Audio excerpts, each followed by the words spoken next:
Disclaimer. The purpose of this video is an educational documentary providing authoritative news reporting on historic events in a journalistic context. All of the opinions in this video are mine alone. Everything in this video has been taken from publicly available sources, and any footage used is covered under the doctrine of fair use. We have made every effort to ensure the accuracy of our sources, but I am not responsible for content that third parties publish. Content warning. This video contains themes of violence, death, and gang activity. But every effort has been made to censor this video in accordance with YouTube's advertiser and community guidelines. This video features no violence on screen, no explicit language, and no hateful language. If you want to see extended versions of my videos with much more detail, please visit patreon.com/traplawross, where you can watch the director's cut for just $2. But if you're not interested in that, hit the subscribe button and get ready to hear one of the craziest stories ever told. This video made use of AI to dub the audio from Punjabi to English, but we have not used AI to change or alter anything anybody has said in this video, and all of the words that you hear are direct translations of the original speech. India's probably the last place you would think of when it comes to gangster rap and drill music. Most people would think of the birthplace of gangster rap, South Central Los Angeles, where the Bloods and Crips reign supreme, or the birthplace of drill music in Chicago, where gangs like the Black Disciples and Gangster Disciples fought a bloody war that made its way to the lyrics of rap songs. But if you followed my channel closely, you'd know that every city around the world has a hood, and in most hoods around the world, there are gangsters doing dirt in the streets and gangster rappers rapping about it. I've covered the gangster rap music scene from LA to Chicago to Stockholm in Sweden and Sydney in Australia, but today we're going to be taking a closer look at one of the most high-profile gangster rap stories that you might have missed. Because in India, a country with a population of 1.4 billion people, one rapper was able to stand out above the rest and become the voice of the streets in the most populated country in the world. That man was Sidhu MooseWala, the gun-toting gangster rapper who brought the energy of modern-day Chicago drill to Punjabi language music in India, pioneering a whole new style that made him the voice of the new generation of youth and changed the way people saw Punjabi music around the world. But Sidhu MooseWala would become famous for more than just his music. His gangster persona became infamous across India and the world at large, and he seemingly truly lived the lifestyle he rapped about. MooseWala was obsessed with guns, covered in tattoos of firearms, and he would constantly be seen in the media toting high-powered weapons. 12-bore shotgun. I've got the system, I've got the semi-autos, everything, slowly getting everything together. I want a repeater, the things that you have a passion for. He would be slammed by the media for alleged glorification of weapons, and he would receive numerous charges for things like shooting on camera. However, Sidhu MooseWala got to the point where he was so beloved in his country that the cops would let him fire their rifles, and he would end up getting fined for it. But unfortunately, Sidhu MooseWala also had his enemies. A high-profile beef with another Punjabi artist, Karan Aujla, saw diss tracks and threats being thrown back and forth between the two artists. However, beyond the music industry beefs, what made Sidhu MooseWala's story so much more powerful was his plans to get political. His mother was a politician named Karan Kaur, who won the Sarpanch election for Musa in December 2018, the small village where she brought up Sidhu. But after finding fame and fortune in the music industry, Sidhu decided in 2021 to try his hand at politics too, and Sidhu himself ended up running in the 2022 Punjab Legislative Assembly election, a controversial campaign that Sidhu ultimately ended up losing. It may well have been MooseWala's large ambitions that ultimately made his downfall, as less than a year after his controversial attempts to get elected in politics, he would wind up being assassinated. Just like the pioneer of gangster rap in the West Coast, Tupac Shakur, the Punjabi megastar, singer, and politician, was shot dead in the front seat of his car. It's both the way he died and the way he lived, with a desire to use his gangster rap music to influence politics, that had people calling him India's Tupac, or the Desi Tupac. Eerily, Tupac was one of the reasons that Sidhu actually took a liking to the hip-hop sound and begun making music, with Sidhu rapping in one song that his stars are aligned with Tupac's, a line which may go deeper than he could have ever imagined. Because even more crazy is the fact that one of the last songs that Sidhu released while he was alive was the track The Last Ride, which came with a cover art depicting the car Tupac was shot and killed in, releasing this only months before Sidhu would meet his own tragic fate. So today, we're going to take a closer look and tell the story once and for all of the brilliant rise and tragic fall of Sidhu MooseWala, India's Tupac Shakur.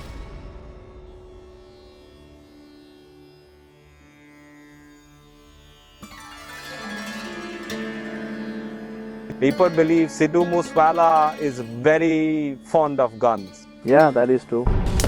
If you are fond of weapons, I ask you, which weapons do you keep? I have a 45 caliber pistol and several shotguns. They have filed cases against me about guns and showing violence. In my opinion though, I believe our culture revolves around guns. Do you like weapons as a means of self-defense, or are you just fond of them? At first it was just a hobby, but now it has a purpose. I've seen people come, I've seen people go. This guy is definitely here to stay. He's a bad boy lyricist, he's an amazing performer, and he is none other than Sidhu MooseWala! Punjabi rapper Sidhu MooseWala has recently decided to go into politics. He claims he wants to fix living standards in Musa and Mansa. He is not just someone known in Punjab. He is an international figure. A gang war that spread across Punjab, Delhi's Tihar jail, and across 7 seas to Canada. At the center of this gang war is this group of men led by Lawrence Bishnoi. My parents have taught me not to just sit there and take it. My parents taught me, if somebody shows you attitude, you teach them a lesson. The guns and gangster culture in his songs, Sidhu MooseWala would have never imagined that one day he would fall prey to gangsters himself. Hello, brother. You guys are full of wisdom. Please, why does someone come to our holy place and pray? Cut me some slack. What are you doing? Why are you pushing? We have come to pay our respects to the Guru. News just coming in. India Today has accessed CCTV images from Mansa in Punjab. That cold-blooded murder of singer Sidhu MooseWala. Golibral confession number 2, where Bral has said, yes, I did kill Sidhu MooseWala. Golibral further confirming that Sidhu enjoyed unnecessary power and I wanted to teach him a lesson and therefore I got him killed. In just 4 years, 28-year-old Sidhu MooseWala had become a Punjabi hip-hop global icon. He was attacked by gunmen and killed in Punjab. Sidhu's father, Balkaur Singh, has chosen to speak about the pain they've endured since the world lost an artist and he lost a son. The Bishnoi gang has taken responsibility for murdering Sidhu MooseWala, claiming that Vicky Midukera was their brother and they have now avenged his death.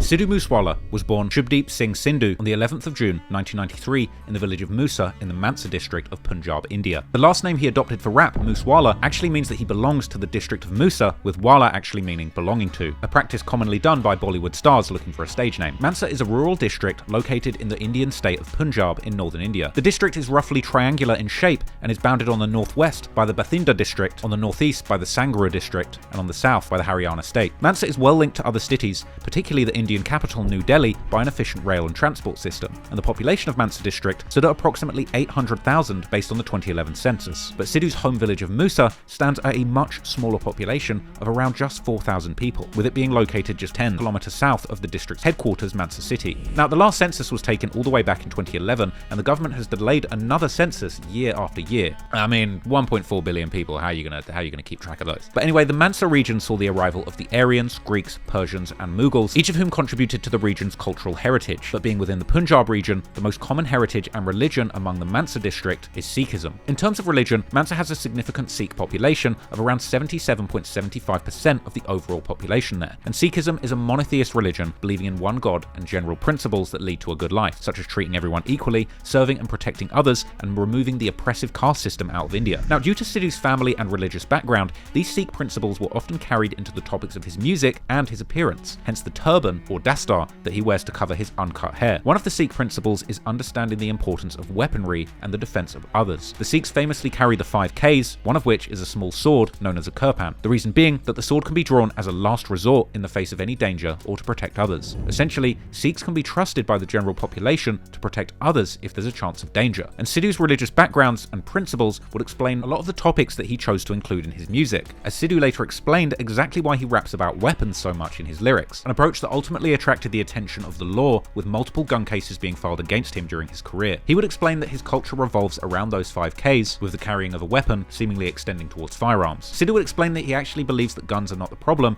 and it's who is using them and what they're using them for that's the issue. And he asked the viewers, or people that don't understand, to look into the background of the Punjabi region and the Sikh people. 10 years ago, singers were booked in cases for vulgarity in their music. They used to measure a girl's waist and look in her eyes. I don't have such cases. They have filed cases about guns and showing violence.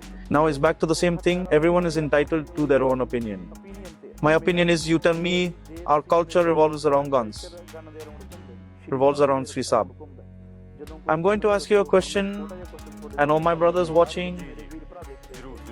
Whenever in our country, specifically in our state of Punjab, whenever the Prime Minister comes, a foreign diplomat or MP from another state comes, Why do we give them Srisab? Is Srisab not a weapon? Srisab is fine there, but if someone picks it up, then it's wrong. It is right. Even the gurus have us to always be armed. It all depends on the mind of the person. When the Srisab who has the gun, if he or she is using it for the right cause or not. What is right or wrong? We are mere singers. We are incapable of telling you right or wrong. You see, all the intellectuals talking about guns, they're smarter than me for sure. And they find things to criticize about me. I don't mean to offend. I request them to look at our background, what our culture is made of, the fundamentals of our religion. Maybe then they will understand. The history of the Sikh people and the area Sidhu is from gives a much deeper insight into his warrior mentality. In the 18th and 19th centuries, the Mansa region was controlled by various Sikh rulers, including the Sikh Missals and the Sikh Empire. And Mansa itself has a rich history within Sikhism's warrior culture. The Missals were the 12 sovereign states of the Sikh Confederacy, which rose during the 18th century in the Punjab region in the northern part of the Indian subcontinent. This is cited as one of the causes of the weakening of the Mughal Empire prior to Nader Shah's invasion. In 1849, Mansa came under British colonial rule as part of the Punjab province, which essentially led to a decline in wealth, education and produce within the region. The area is also rich in culture, with many Sikh and Hindu celebrations occurring yearly, along with the production of Bhangra music. With sprawling farms and massive landscapes, the area's economy and lifestyle is primarily based on agriculture, with farming being the main source of income for the majority of the local population, with the area actually being dubbed as Area of White Gold due to the mass production of cotton there. And the name Sidhu itself actually derives from the Jat clan within Punjab and Sikhi. The Jat people are associated with agriculture and farming, hence why Sidhu uses such imagery in his music videos to pay homage to his Jat heritage. For example, tractors often appear in Sidhu's music videos, like in the one for the track Tokan, a song named after a popular tractor towing game that's also popular in Punjab. And in the video, Sidhu would rap surrounded by tractors as if they were the Lambos you would usually expect to see a rapper in front of, making for a very unique flex in the music video. And on the track, he raps about having a dope sound system on the back of his tractor, along with bars about lifting the front tires to face God and threatening to drag his ops from the back of the tractor if they play with him. And tractors were also a big part of his promotional campaign for his 2021 film MooseWala. Sidhu would even explain in one interview how part of his love of tractors is actually the power that it gives to the driver, with him even comparing it to having a gun in your hand. One of your tractors has a decal powerful. Is there any special meaning behind it? It's just when you feel the special power of the tractor. For me, it's similar to guns. Whatever someone is fond of. Some people get high by drugs. I am into iron, I'm into machinery, I'm into weapons. It's interesting to hear Sidhu compare his love of tractors to guns, as he is truly obsessed with firearms. Guns and ammo appear frequently in his music videos and on his social media posts, and he would even discuss his love of guns and the large arsenal of weapons he was cultivating in a 2020 interview. Weapons, yeah, I do like them. I have a 45 caliber pistol. I have a 12 gauge shotgun. It's all according to the laws. Semi-auto and all of that. I'm growing my collection, just adding things that I'm fond of. Now I want to buy a repeater. So just slowly growing the collection. Perhaps it's that Sikh heritage and his warrior mentality which has caused him to take a liking to all manner of weapons of war. And this is something he would also reflect on in detail in one interview where they asked him about his obsession with firearms, with him explaining that he carries them for self-protection and that he just likes them. People believe Sidhu MooseWala is very fond of guns. Yeah. Recently, the head priest of the Akal Takht has instructed Sikhs to keep listen weapons with them.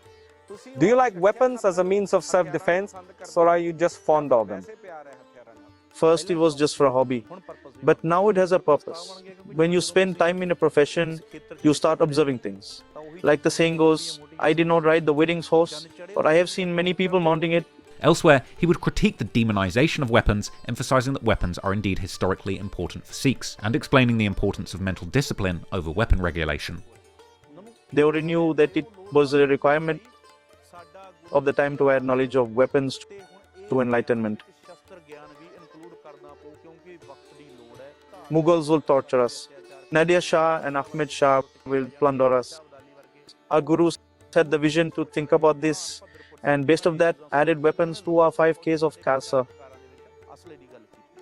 And now for the past 40 years, we are being misinformed that weapons are bad. Our next generation are dancing on TikTok and making reels. They're being told weapons are bad and you should be scared of them. Why shouldn't you put your hand on one? It's on my waist. It doesn't automatically go and shoot someone. When our mind is not trained, how will we stop our hands? The truth is, the entire problem is our minds. Yet we are focusing on weapons and licensing. We are told to stay away from weapons because we are a border state. But they are not willing to treat our border state as one of them. Our very own boys from this state, 25th Sikh Regiment, is fighting at the border. You are telling some people to not pick up weapons. Then why are you asking them? No one really wants to speak about this topic at all. All the reporters try and come here and portray we are all about weapons. Sidhu's view on carrying weapons and the violence in his music is that he sees it as a religious obligation. If our head priest has ordered Sikhs to carry legal weapons, then that is all that matters. It doesn't matter what someone else is saying and what our guru has instructed us to do. It's an even higher command from the head priest and I will follow it. I've been saying this for the longest time. Keeping weapons is not wrong, but using them towards loss to someone, rob a bank or point at someone's head is not right. But there is no problem in just keeping weapons. His faith and his beliefs are a very personal part of his music and his motivations in life. The Sikh Jats were known as a large majority of the soldiers who took a stand on the front line opposing the Mughals. However, despite the strength of the Sikhs that live there, the Mansa district has had its fair share of problems ever since the British rule. This includes difficulties and deficiencies when it comes to economic development, education, and healthcare. The literacy rate of the Mansa district is shockingly low, and according to the 2011 census, only 55% of Mansa were literate at the time, lower than the national average literacy rate in India, which was 74% in the 2011 census. This could possibly be explained by the region's farming culture, as its residents may not believe in the education system, as they mainly rely on their own self-sufficiency. Now, the Mansa district also has some government-run hospitals and health centres, but the quality of healthcare there is indeed a concern. In Punjab, there are only 0.46 hospital beds per 1,000 inhabitants and one doctor for 8,900 people, and this large inequality causes deficient levels of healthcare for the locals that live there. And this is even worse in proportion to the Mansa Civil Hospital, where 20 doctors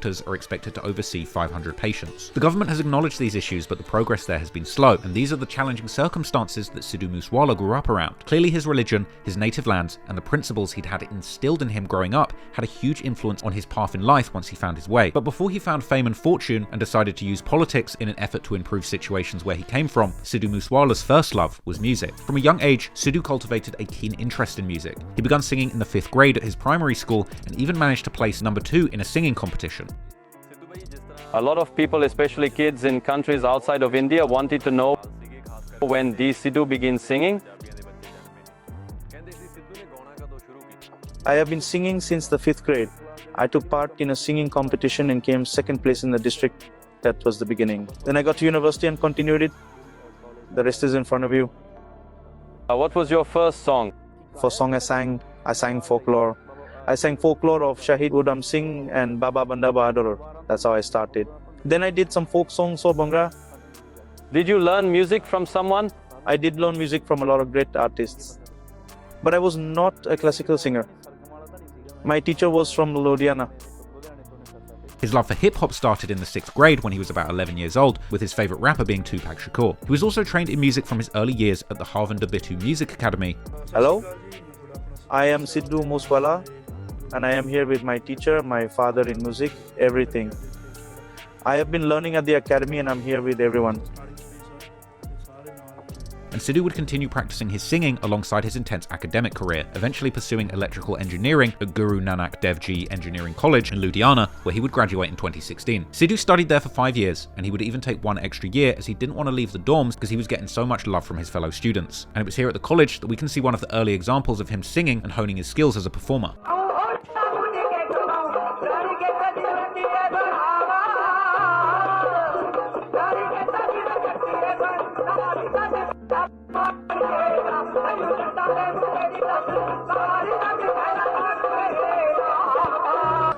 हो मेहनत हत्थां दी चाहिदी सदा यारो आपे महल मिट्टी दा ढेर बनेना हो मिले मौके दी जेड़ा नी कदर करदा ओहो अज बनेना ओहो फेर बनेना वे मैं अट के खुदा दे अगे पल्ला अट के खुदा दे अगे पल्ला चंगा मैं तेरी खैर मंगदी मैं तेरी खैर मंगदी हाय मैं तेरी खैर मंगदी हो तैनू उम्र ला दे वे मेरी अल्लाह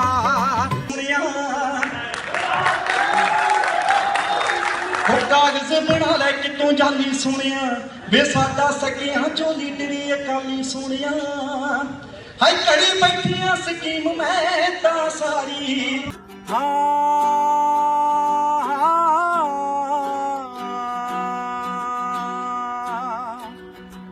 ਉਹ ਕੀ ਪੁੱਛਦੇ دیਵਾਨਿਆਂ ਨੂੰ After graduating from school in Punjab, Sidhu would then move to Brampton in Ontario, Canada, where he became an international college student at Humber College. And Sidhu has since shared that he was forced into moving because of his family. Sidhu didn't even want to leave his native country, but his uncle's son was going and he was made to join in. After your studies, you went abroad. How did that happen? It was due to my family. I didn't want to go. You know how it goes. If my uncle's son is doing something, I have to as well. First it was a degree. I told them I can't study that much. But no. If he did non-medical, I had to do non-medical. If they can study, then so can you. We sent you to the same school. Do you have a deficiency?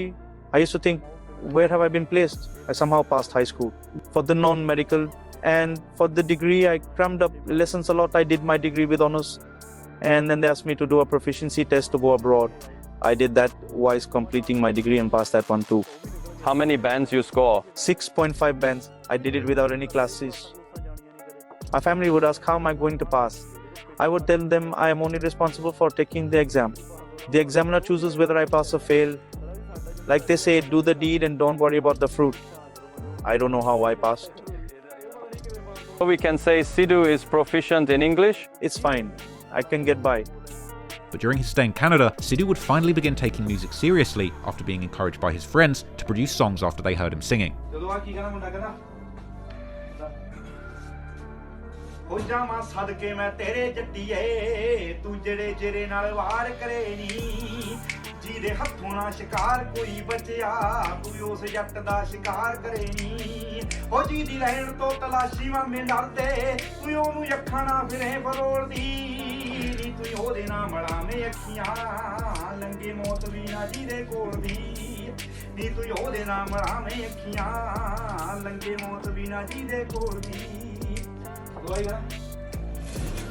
ਹੋ ਗੱਲੀ ਬਾਤੀ ਜਿਹੜੇ ਬਹੁਤੇ ਉੱਡਦੇ ਕਰੇ ਝਾਕਣੀ ਨਾ ਰਾਖ ਗੱਭਰੂ Soon after his migration to Canada, Sidhu's networking and musical talent landed him the opportunity of a lifetime, and before he knew it, everything would change and he would be in the music industry making hit records and taking his first steps on the path to becoming one of the greatest musicians India had ever seen.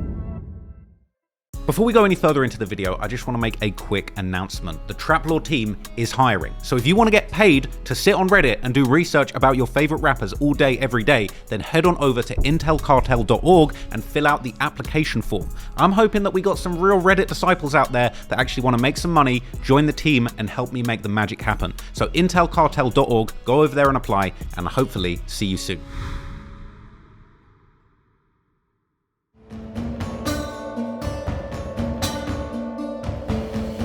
After moving to Canada to continue his studies and sharpen his skills as a singer-songwriter on the side, soon Sidhu MooseWala would have the opportunity of a lifetime to break into the music industry, when he would land a massive placement as a songwriter when he wrote the track License for another Punjabi rapper called Ninja, being credited prominently on the cover as the writer under his given name Shubdeep Sidhu. Now sitting at over 20 million views, the track became a hit and Sidhu's talent for songwriting was undeniable. He would later perform the song himself upon his return home to Punjab at his old GNE college. Sidhu then spent the next year honing his craft and writing skills, garnering up a list of massive singles of his own. Eventually he would release his debut song from this collection of recordings, a track titled G-Wagon, which came out on the 2nd of July 2017, a track which was a sudden hit that quickly put Sidhu on the radar of Punjabi music fans. The song itself was a much more traditional Punjabi pop song, and Sidhu, whilst displaying his talent as a singer, hadn't quite yet fully fused his style with the American hip-hop elements that would later make his music so unique. But he had begun his solo career, and from here he would continue developing as an artist song by song. From there, he would slowly put out 9 tracks that comprised his debut album, with him improving and evolving each time. This was an unconventional release strategy, but it worked well for him. His next track was Mustang, which would circulate later in July 2017. Now the beat itself was a very generic American hip-hop beat, but it was kind of like a crappy stock beat from like Hip Hop EJ from 2016. But Sidhu took that beat and he sung and rapped in his native tongue Punjabi, with the end result being incredibly original. Despite being a Punjabi track, thematically, Sidhu's music was dealing with topics much more at home on an American gangster rap album. Fast cars were becoming a clear motif, with his 2 tracks released so far being inspired by cars popular in America, the G-Wagon and a Mustang. Sidhu would also rap about his ops chasing him with their foot on the gas pedal as he clutches a Draco, the gun beloved by drill rappers from all over the world, with Sidhu claiming that his Draco sings the tune of his enemies' funerals. He was spitting. Mustang would be followed up by more music like the track Lifestyle featuring Bambiha, which leaked in late July and was uploaded to YouTube in November 2017. The track titled Lifestyle was a stark look at the street lifestyle that Sidhu had grown up living, with references to armed conflicts with his ops, revenge killings, and living and dying by the gun. He would rap that his AK-47 keeps an eye out for him, as well as having guns and bullets tattooed on his body. He'd talk about having a gangster state of mind that runs in his blood and killing any ops that stood in their way, with Sidhu rapping all about sticking people up at gunpoint and how the country boys used to run their town. Sidhu was jumping on the mic and talking gangster like a real drill rapper, and people were loving it. All of this momentum was leading up to a breakthrough moment. Sidhu was honing a unique musical style, blending the Punjabi flavour of music with gritty lyrics about the gun-toting street life he grew up around, and soon the world would wake up to this unique style in a big way. In August 2017, Sidhu released his first breakthrough single, the astronomical hit titled So High. The song itself now sits over 750 million views, by far one of his biggest songs to date. This track reached numbers that many of the mainstream artists in the West would dream of attaining, and the track itself was a textbook example of why they call Sidhu MooseWala the Tupac of India. It had a booming beat that was like a timeless American rap beat, and in his bars, he was rapping about American tropes like having lowriders and appearing in the video surrounded by gangsters in what I assume is the trenches of Canada. The song itself painted a dark picture of a life of crime and violence in a way that few Punjabi musicians had done before, rapping about guns, claiming his hobbies are dangerous and life-threatening, with Sidhu claiming to keep loaded pistols on him and making the local gangsters fear him. Sidhu also seems to show a certain amount of self-awareness on the track, explaining how his gangster approach to music has landed him big record deals in Canada, and he goes on to brag about how dropping 4 singles in a month had other pop stars intimidated by his monumental rise. And Sidhu was spitting facts. In the space of just a few months, having released G-Wagon, Mustang, Lifestyle, and So High, he had become one of the most buzzing prospects in the Punjabi music scene. So High set the standard for Sidhu's career, and he essentially cemented his legacy, as this track alone almost birthed an entire new genre of Western-inspired Punjabi music, as he would mix his hybrid singing and rapping style over traditional folk Punjabi instruments and melodies, combining that with Western trap 808 beats, much more at home in an Atlanta strip club than a small Punjabi village. The song So High resonated deeply, and not only in Punjab itself, but also with the westernized South Asian communities living in the West, such as in the UK,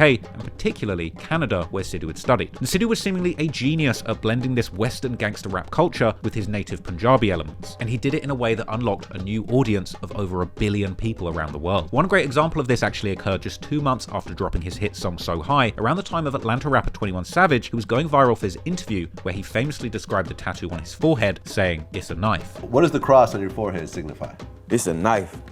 Sidhu would go on to drop a new song with a Punjabi play on words based on 21 Savage's catchphrase, "It's a knife," with Sidhu's new song being titled Issa Jat. Featuring violent lyrics over a booming trap beat, Issa Jat now sits at over 90 million views. And of course, Jat doesn't mean knife. Jat actually refers to the landowning class in Sidhu's native Musa in Punjab, with the implication being that these are the tough, hardworking people who are warriors, with a suggestion that some of these Jats are indeed hardcore gangsters too. And in the lyrics, Sidhu raps about pulling up on his ops, with them running scared and screaming, "Issa Jat." The song itself contained numerous lyrics and references to guns. Sidhu would also talk with confidence about his career, bragging that he's stealing the fans' hearts with his prolific run of dropping 9 songs in 15 days. And following the success of Issa Jat, Sidhu wasn't about to take his foot off the gas, and in early January, Sidhu would drop another major hit in his catalogue, the track Just Listen, which now sits at over 211 million views. The song itself was a boastful affair, less concerned with lyrics about violence and more focused on Sidhu standing up to his haters, and explaining how his work rate has the music industry hateful and jealous towards him, as well as hinting at the greatness that was on the way for his music career. This was a breakthrough moment for Sidhu on an international level, as Just Listen ended up becoming his first internationally charting single, landing at number 12 in the UK's Asian music charts. And from here, Sidhu continues his spree of hit singles with 3 more tracks. 2 of those songs, Tokan and Famous, also landed on the same charts at number 20 and 17 respectively. The love song It's All About You was very much for the ladies, which had a music video dropping on Valentine's Day 2018, a video which today sits at over 115 million views. By this point, Sidhu was getting his first live show bookings, but these weren't without controversy, as people would turn up to protest against his vulgar and violent lyrics. However, the controversy was only helping Sidhu cultivate a bad boy image. Sidhu would continue his momentum with his next single, Tokan, which had a huge budget music video. The video dropped on May the 17th, 2018, and today has a whopping 340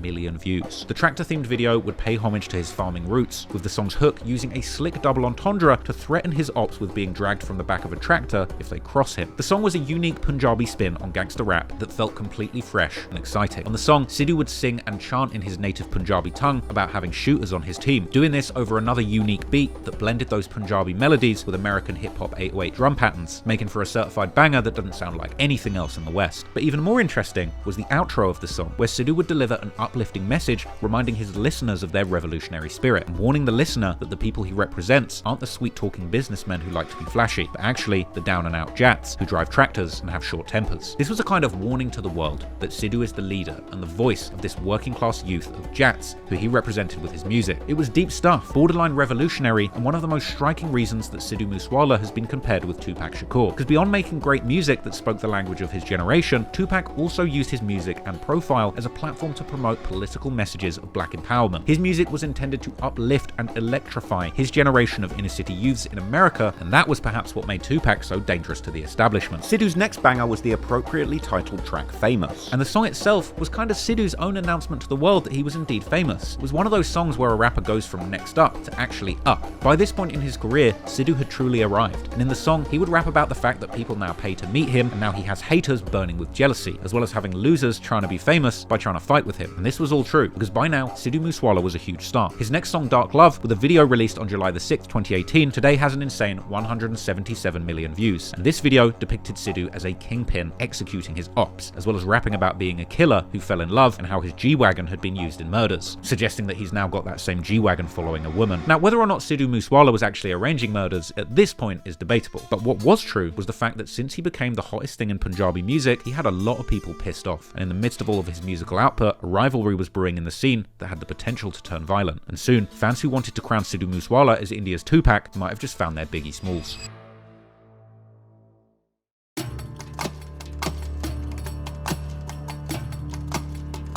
Despite Sidhu MooseWala earning the crown as one of the greatest Punjabi rap stars to do it in a very short space of time, he was by no means the first or only artist to occupy this space. Karan Aujla is a Canadian Punjabi artist who, just like Sidhu, saw a meteoric rise to the top of the music scene in the late 2010s. Granted, Karan Aujla had a head start on Sidhu in the music game, releasing his debut single Cell Phone back in 2014, but it wasn't until around 2018-19 that he was reaching the same heights as Sidhu. Jaskaran Singh Karan Aujla was originally from the Gurala village in the Ludhiana district of Punjab. Ludhiana is one of the most populous and largest cities in Punjab, which meant that Karan's upbringing was a lot different from Sidhu's. Famous for its apparel industry, Ludhiana has sometimes been called the Manchester of India, because in the UK, Manchester is kind of England's next largest city after London, and it's been known for centuries for its cotton and clothing production. So Ludhiana is basically the fabric hotspot of Punjab. Famous for its huge collections of fabrics, woolens, hosiery, even the textiles equipment that are exported to various other parts of the country. So think about the contrast between these two guys. Sidhu is from a small village. Musa is known for being a salt-of-the-earth, tractor-driving street kid, or jat, whereas Karan actually grew up in the city, surrounded by more people and fashion. It's a completely different world, but just like Sidhu, Karan had an early interest in music, especially lyricism, and he would get his start ghostwriting for other established artists. After starting his career as a lyricist for Jasai Gill's song Range.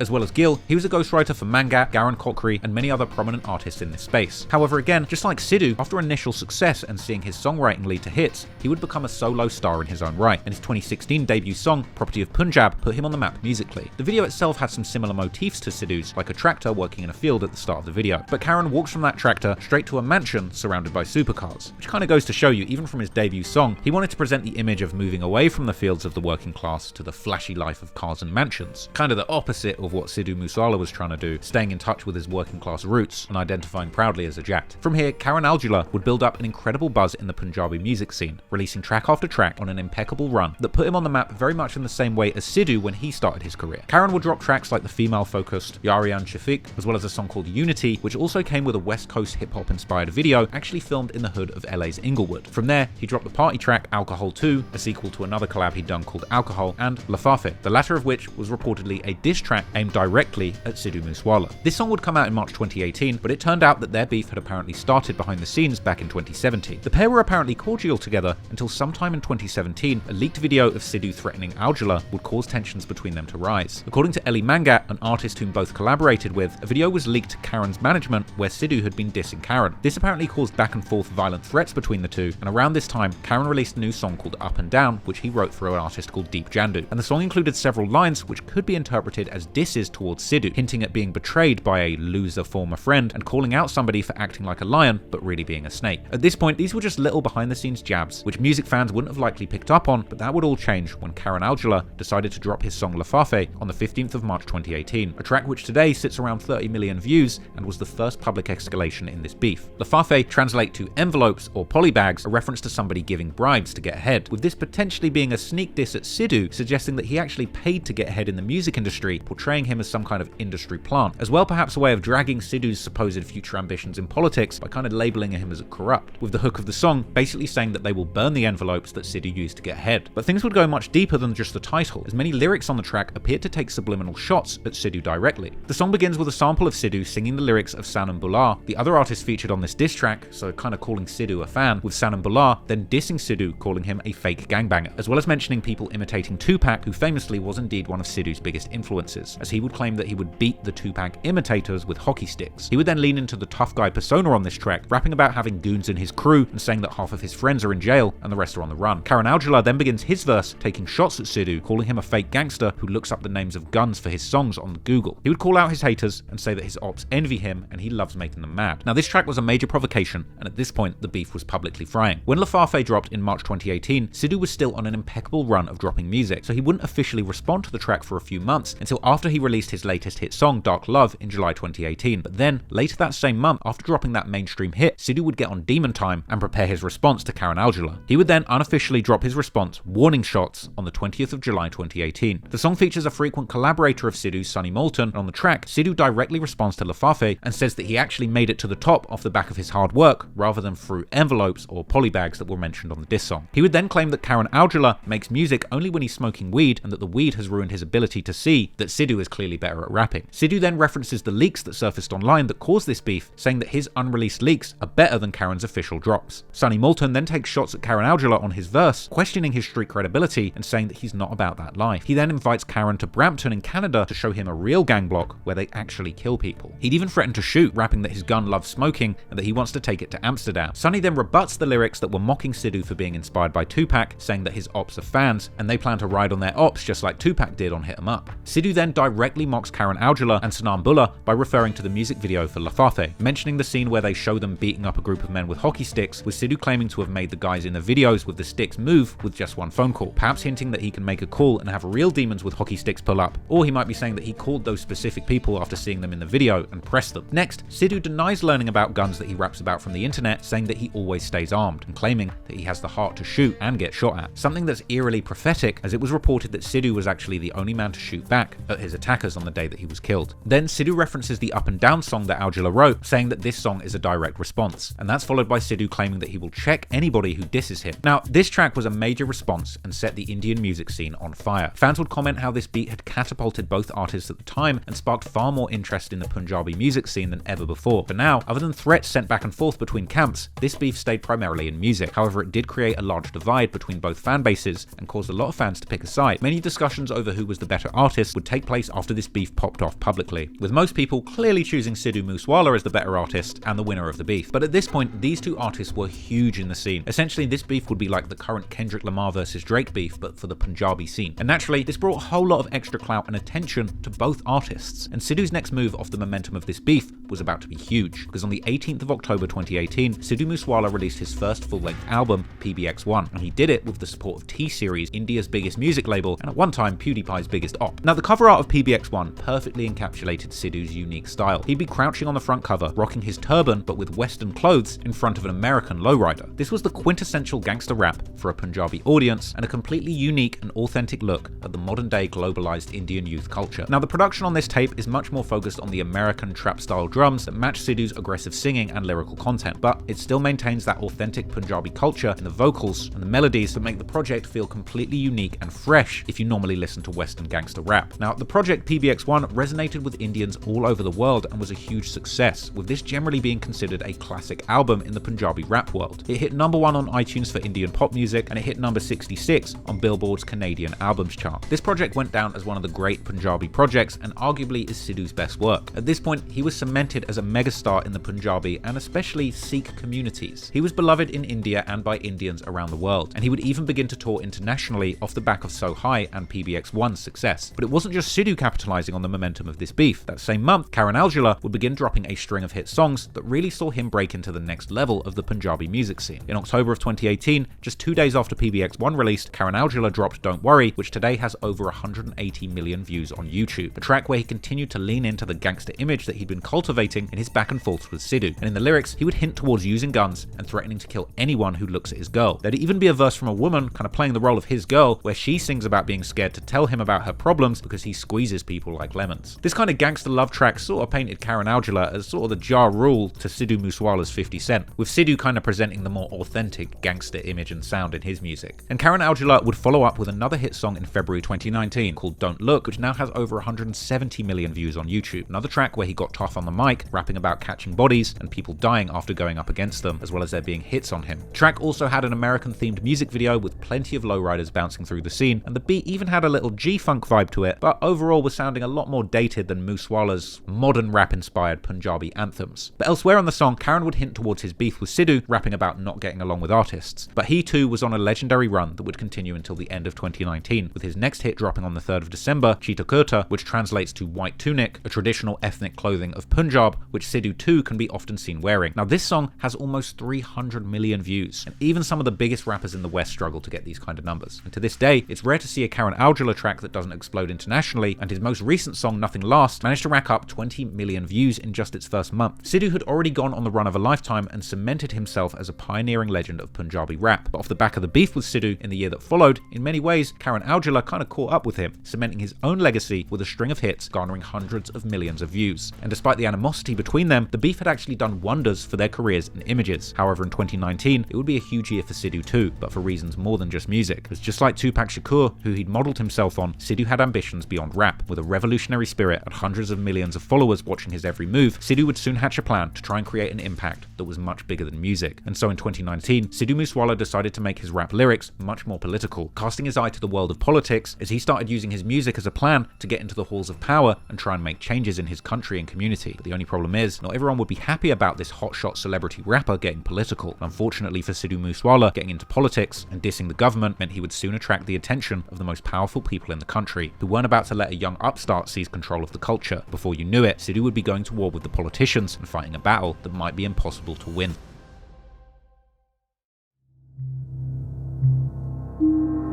Off the back of a string of hit songs, Sidhu MooseWala had gone from a small-town kid to one of India's biggest music stars. He'd found fame and fortune through his talent, but interestingly, he wanted to do much more with this gift than just getting rich and famous. Sidhu would explain in an interview that he ultimately decided to get into politics to improve the circumstances in the village he came from, launching a bid to become the head of his village so that he could better direct the money spent on developing his community. Explaining that now he's rich, he would love to pay to feed everyone in his village, but he needs to do things in the official way to make true lasting change. That is why we decided to contest in the elections to be ahead of the village. Now we can do the work, but we are still limited. Whenever we have to pitch in personally, we are doing it. Now a gym is very important for the community.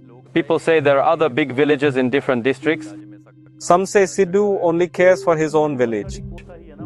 You know, we used to think we would be able to do it all, but whenever you need to get a bill passed, it needs to go to the ADC, then to the MLA, and then whoever else after that. That's the issue. Can't you spend it out of your own pocket? How much can I pay from my own pocket? People say Sidhu has a lot of money. Tell me the amount that I should spend. If you say give 4 million rupees and everyone in the village will be fed, I will do it. You left Canada and come back to the village because you love it so much. Is there something you're planning to do for the village? Brother, I am already doing it. You know how people act when they come back from abroad. I am taking ownership of my responsibility and will continue to do so, whether we get the village leadership or not.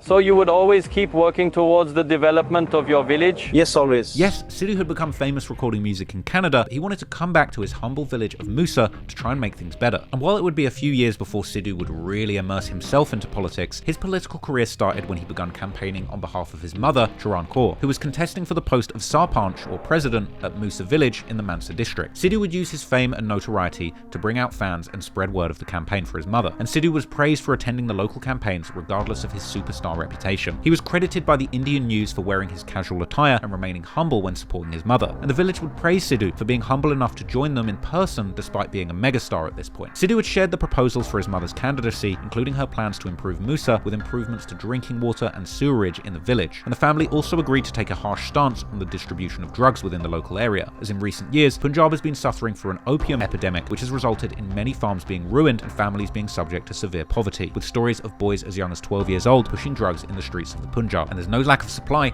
as these drugs are mostly imported from Afghanistan, fresh from the source and extremely pure. Now this issue has become alarming, with the United Nations even commenting on how bad the situation's got. The problem is so rife that even pharmacies are allegedly dishing out opiates quicker than the dealers, with many not even requiring a prescription. And it's been said that the government and or the police may even be playing a part in spreading opium in the community, sometimes referred to there as fiend. And there'd been minimal efforts to tackle the problem and aid the region, despite the formation of an anti-drugs task force and rehabilitation centres. But the issue has become so normalised that some Punjabi politicians are even calling for the legalisation of opium, claiming that it's actually part of the culture. Sidhu and his family felt very strongly about overcoming the opium epidemic, and in one interview, Sidhu also shares this as the reason that he never promotes drugs or alcohol within his music. Sidhu understood his influence over the youth, and he didn't want to make getting wasted look cool. And this could well have been a subtle dig at Karan, who famously was part of a series of songs all about getting wasted, with a music video filmed in a liquor store called Alcohol. Now Sidhu also shared his plans to star and produce in Punjabi movies with positive messages to the youth. And in just 2 years of being an entertainer, Sidhu had his eyes on the top. He had already cemented himself as a star in music, he was now getting his feet wet in politics, and even planning to take on the film industry. And forget about being the Indian Tupac, Sidhu was now trying to become the Desi Arnold Schwarzenegger. This campaign turned out to be a success, and Sidhu's mother would actually win the election, beating her rival by 600 votes and indeed becoming the president of the village. And this shows the influence and power that Sidhu MooseWala's family now had over the local area. Even in the West, a female politician winning an election can sometimes be seen as a sign of progressive success. But in Punjab, this woman winning the election was a huge deal, and not everyone would be happy about it. During this time, news of Sidhu's success and brash style had become making the rounds internationally, with many media outlets voicing their negative opinions on Sidhu, showcasing guns and violence in his music videos and lyrics, with some journalists even calling out Sidhu and the other rising Indian rappers as fake gangsters, questioning their street credibility and suggesting they'd never even touched guns, with this Canadian news outlet bashing South Asian artists for rocking the gangster image. However, local statistics kind of paint a different story, suggesting that in fact South Asian gangs in Canada are in fact incredibly deadly, responsible for a third of the violence in British Columbia. Canada in fact has a very deep and dark history with Canadian Punjabi gangs. For example, the notorious kingpin Bindi Johal and the several murders that he had allegedly committed and was connected to. He would often appear in news interviews and walk around freely, with his gang empire described by one outlet as something like a startup that scaled too fast. He was responsible for creating the Punjabi Mafia, who terrorized the streets of Vancouver in Canada through the 90s. His crew became infamous in the streets, and Bindi himself became so famous that he was actively being followed by news teams for updates on his murder cases. Are you worried about your safety in India?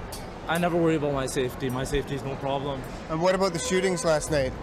Just move the camera, or you might have to worry about your safety. Hey, get that thing out of the face, or I'll rip it right off your head. I don't give a okay? Get that thing. He would go viral before being viral was even a thing, telling news reporters that the streets need to be scared because he's still around. These guys to know you got another thing coming. I'm still around. Unfortunately, he's no longer around. And just like every other high-profile crime boss, eventually things would come crashing down, as Bindi Johal was eventually gunned down in a nightclub in 1999. Perhaps due to these past issues with violent gangs, the Canadian media would prefer to keep any violent influence off the streets, and that included Sidhu MooseWala's raps about shooting ops and toting guns. But at this point, he was just getting started, and after a wild 2018, having reached the top of the Punjabi music scene and going toe-to-toe with another rising Indian rap star, releasing a classic album, and then using his fame to launch his mother into political power into his village, moving into 2019, Sidhu would keep that momentum going and set brave new levels for his music career. But the problem was, as he got more and more famous, he got more and more controversial, and his music would get increasingly violent with more and more lyrics about firearms. Combining that with his Sikh principles, warrior mentality, and lyrics calling upon the next generation of youth to rise up, the increasingly political Sidhu MooseWala might just become a problem for those who were really in charge.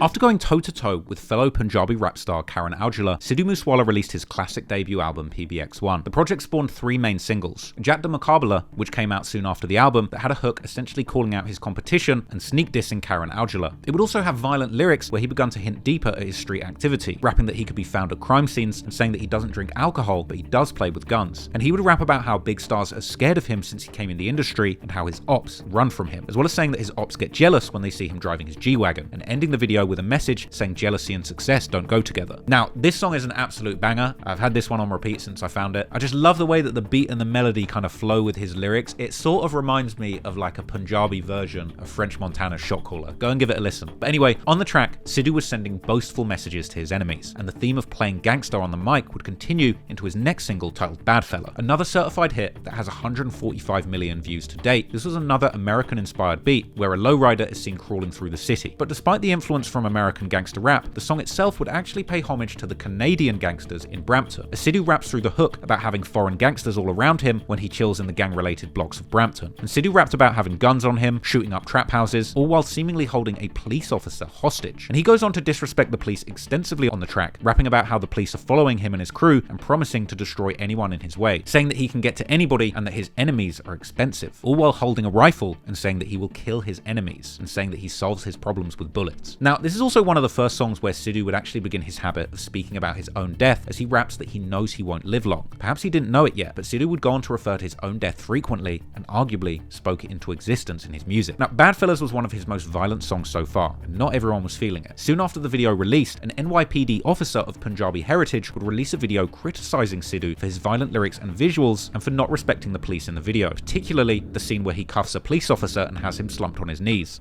Good morning, everyone. I have seen the video to MooseWala's new song Bad Fella. The song is very good, dude. The song is well written. The song is very good. But in the video, the guy made a little mistake. Dude, show me a policeman in this world who sits with his knees bent in front of you and bows his head. You talk like you know. We also support you. When the profession of others is not seen as low for praising your profession. How they get these jobs, you don't know. People work day and night to get these jobs, but they're still your fans. But come here whenever where the police is behind you. If they run you over, then I will leave my job. Now, Sidhu would actually respond to these comments, saying that it's just entertainment like a movie, and in the video he's just playing a character, going on to say that he thinks that they're just mad because it's him. If there was anyone else that was doing it, shooting the police, it would be fine. When it's Sidhu MooseWala harming the police, it's seen as bad. If it was a part in a film, an actor there is villains and heroes. Everyone has a moving part.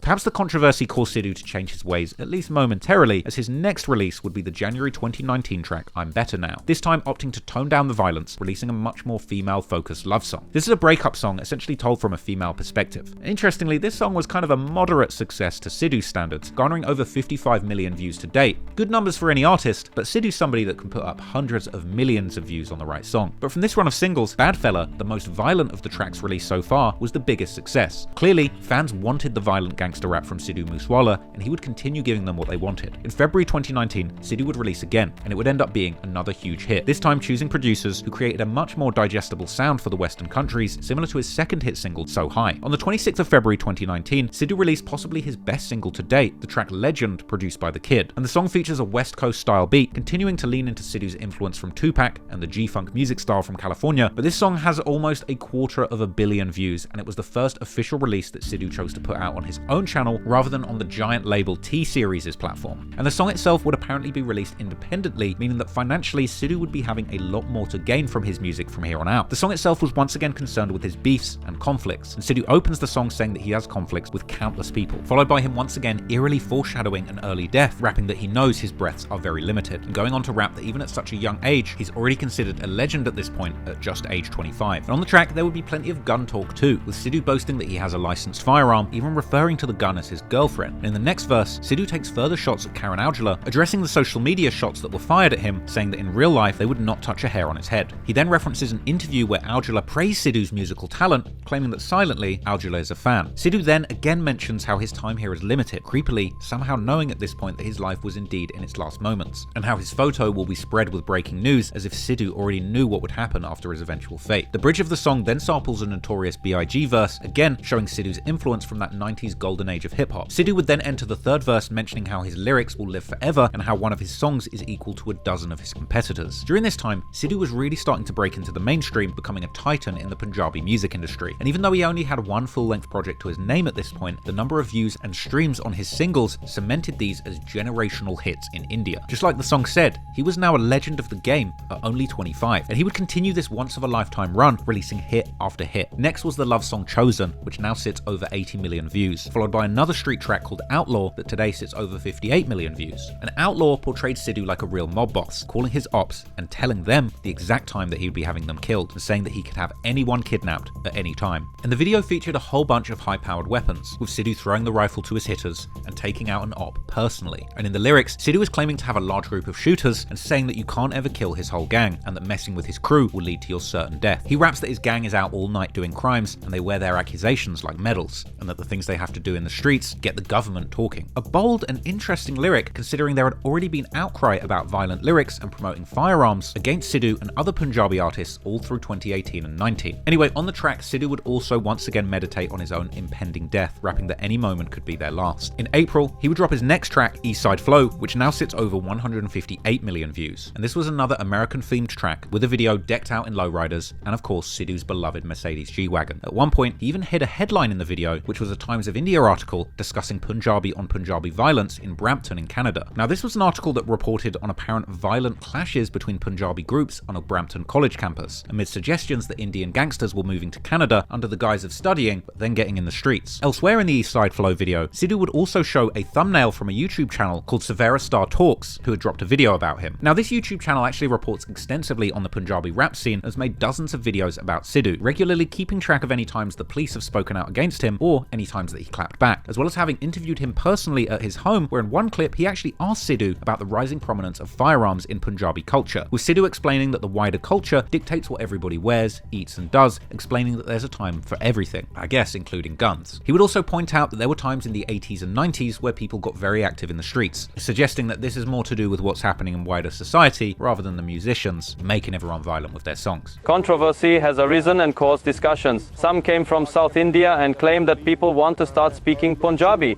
because in the Punjabi songs they are talking about guns, and since then there has been an increase in crime and drugs.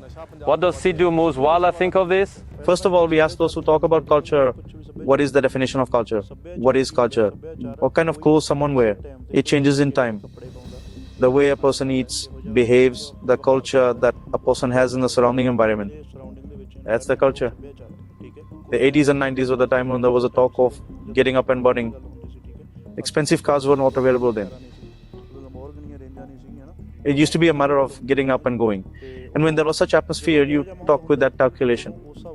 But anyway, despite the controversy surrounding his violent lyrics, Sidhu continued leaning into his gangster persona. His next song was titled Mafia Style and today sits over 60 million views, despite not even having a music video. And the song had an interesting concept where Sidhu rapped that when he has his wedding, it has to be Mafia style, with a convoy of G-Wagons, guns in his jacket, and both British pounds and American dollars being thrown into the sky. But while Sidhu's gangster reputation had the whole of India talking, his street persona would ultimately begin to cause him problems with his career. He was blocked from performing in British Columbia, Canada, due to the police having concerns of violence popping off at the show. Unable to perform in summer 2019, Sidhu would get back in the studio and continued making hits, and his next anthem would come in August 2019 when he released the song Same Beef with Bohemia and Big Bird. And the track didn't disappoint fans who had grown to love Sidhu's tough as nails gangbanging lyrics. In Same Beef, Sidhu would rap about catching cases, gaining more ops, and being a shooter, and still beefing with the same people from his past, despite his newfound fame and success. He would even claim in one ominous bar that he still rides around in the same car and that he's not hiding from anyone. Sidhu also prophetically mentions how how the bullet is his beginning and end, as well as saying that Toronto is still his hood. Big Bird then possibly sends some more shots at Karan Aujla, claiming that boys have become rich by copying him. And Sidhu later continues to flex his weaponry, claiming to have more weapons than friends, which is essential for his enemies. The track was clearly a shot at his ops, and Sidhu was doubling down on the violent themes that were attracting him attention, both good and bad. And the formula was working. This song was a huge hit today and sits over 500 million views. While Sidhu was capable of making love songs, it was those tough gangster rap bangers that really got him the numbers. But the following month, Sidhu experienced one of his first brushes of controversy beyond his violent lyrics when he released the song Jati Jion Morwagi. Ironically, the song didn't include any violent lyrics this time around. It was actually his usage of the name of a sacred figure in Sikh culture that actually had people offended. The song itself was more of a love song where Sidhu praises a tough woman who he says has strength, guts, a good name, and the ability to fight. But the deeper connotations of the song and its connection to the Sikh faith left some people upset. The track was condemned by the Sikh religious community, largely because the song was made to praise the Jat caste, which technically actually goes against one of the main pillars of the Sikh religion, which is to remove the caste system and treat people equally. As Sidhu was seen by the Sikh community as a turban-wearing entertainer who had made his Sikh faith part of his image, the religion's followers believed then that Sidhu had a responsibility to represent the faith correctly in his songs. More specifically, due to the song being centered around a young, attractive, gun-wielding Jat woman who keeps male gangsters in line, he projected her as a modern incarnation of Giorna Moore. Moore, a colonial-era bandit known for vigilante violence, is a revered figure and seen as a symbol of bravery, essentially something like a kind of Robin Hood of the Punjab. And the song also seemed to allude to the 18th century Sikh warrior Mai Bhago, which is apparently what offended the Sikhs the most. Ironically, it wasn't the promotion of violence and guns which he had done for years in his music, but actually offending his religious elders that got him in the most trouble. Making a song where he put himself and his Jats above the rest of society, and confessing his love for a gangster woman who was based on a sacred figure from his religion, had the Sikh community furious, and things were very serious. Faced with the threat of a criminal case being lodged against him, Sidhu would have to face the Akal Takht, the highest temporal seat of the Sikhs. Seen at the bottom of the golden temples, this symbolizes the dispensing of justice. Sidhu would face the consequences of what he had said, and he would also issue a written apology that was circulated publicly. Interestingly, fans would actually gain respect for Sidhu after he so humbly accepted his wrongdoing and asked his religious elders for forgiveness in the best way possible. But it would seem that Sidhu had learned the hard way that there would indeed be limits when it came to pushing the boundaries with his art, and in the Punjabi world, offending the faith is a far bigger violation than promoting the gangster image. So Sidhu would humbly move forward from this incident and continue developing his career. The same month he was going through this scandal in September 2019, he was also still racking up W's, having released another hit song, Dogar, as part of a prominent movie release, which racked up tens of millions of views. The movie itself, titled Teri Mari Jodi, also had a part for MooseWala. He was becoming a big star in India, and soon after this, he would begin having more and more success internationally, as also in 2019, Sidhu had gotten in contact with UK-based Punjabi and Sikh producer Steel Bangles. This connection was huge for Sidhu's future and legacy in music, as this connection gave him access to network with many international artists that Steel Bangles also worked with, as well as having top-tier production and mastering for his music. This connection would truly bridge the gap between the East and the West, allowing Sidhu to collaborate with many huge Western artists with some of the best beats in the game, so that he could truly conquer the international markets. And once Sidhu and Steel Bangles linked up, they would form a bond for life, collaborating on multiple songs together and eventually releasing a full-length album titled Moose Tape. Steel Bangles shares the same Punjabi and Sikh heritage as Sidhu, with his name Steel Bangles actually referring to the Kara worn on the right hand of all Sikhs, which is one of the religion's 5 Ks. The Kara symbolizes an attachment to God, something that of course you would always see Sidhu wearing too. Now, Steel Bangles is a legendary hitmaker in the UK, and he's worked with an all-star list of UK artists, producing numerous classic hits, bangers with Mo Stack and AJ Tracey, and just crazy discography. And his production had played a huge role in the rise of Birmingham rapper, now influencer boxer, Mist. Mist himself was a huge staple in the Punjabi community, as he heavily featured Punjabi slang and language in his hit rap songs, such as the words Apnars, which is a term South Asians use to determine another one of their own people, Kalas, which means black people, and Goras, which means white people. With the UK rap scene exploding, and with Punjabi lingo being pushed to the forefront, this was the perfect time for Sidhu to collaborate. And in October 2019, after first establishing that close relationship with Steel Bangles, they would release a joint track titled 47, featuring Mist and legendary female rapper Stefflon Don. This is yet another track detailing Sidhu's love for firearms, with the song being called 47 to pay homage to the infamous automatic rifle, the AK-47. The beat itself features a traditional Punjabi sarangi being played over trap drums and heavy 808s. Another song that made it easy for Western audiences to digest the Punjabi sound, as well as another perfect example of just how infatuated Sidhu was with gangster rap from all different countries. And with a producer like Steel Bangles on the beat, the quality of the production was on a whole nother level, better than a lot of the stuff in Sidhu's discography so far. Further, choosing to collaborate with the UK rap legends like Mist and Stefflon Don on the same track put millions of eyes on Sidhu that he had never had on him before. The song will begin with Sidhu explaining that he will stand tall in front of of gun barrels, never fearing death. And as the 808s drop, Sidhu sings the chorus explaining that his enemies call him 47 because of the AK that he's known to tote. Mist then begins his verse, rapping in a mix of Punjabi and English, saying that he blew a chase from the Mame, which is Punjabi from police. Sidhu then continues, singing about his infamy and how he keeps an arsenal of weaponry, even mentioning how his lyrics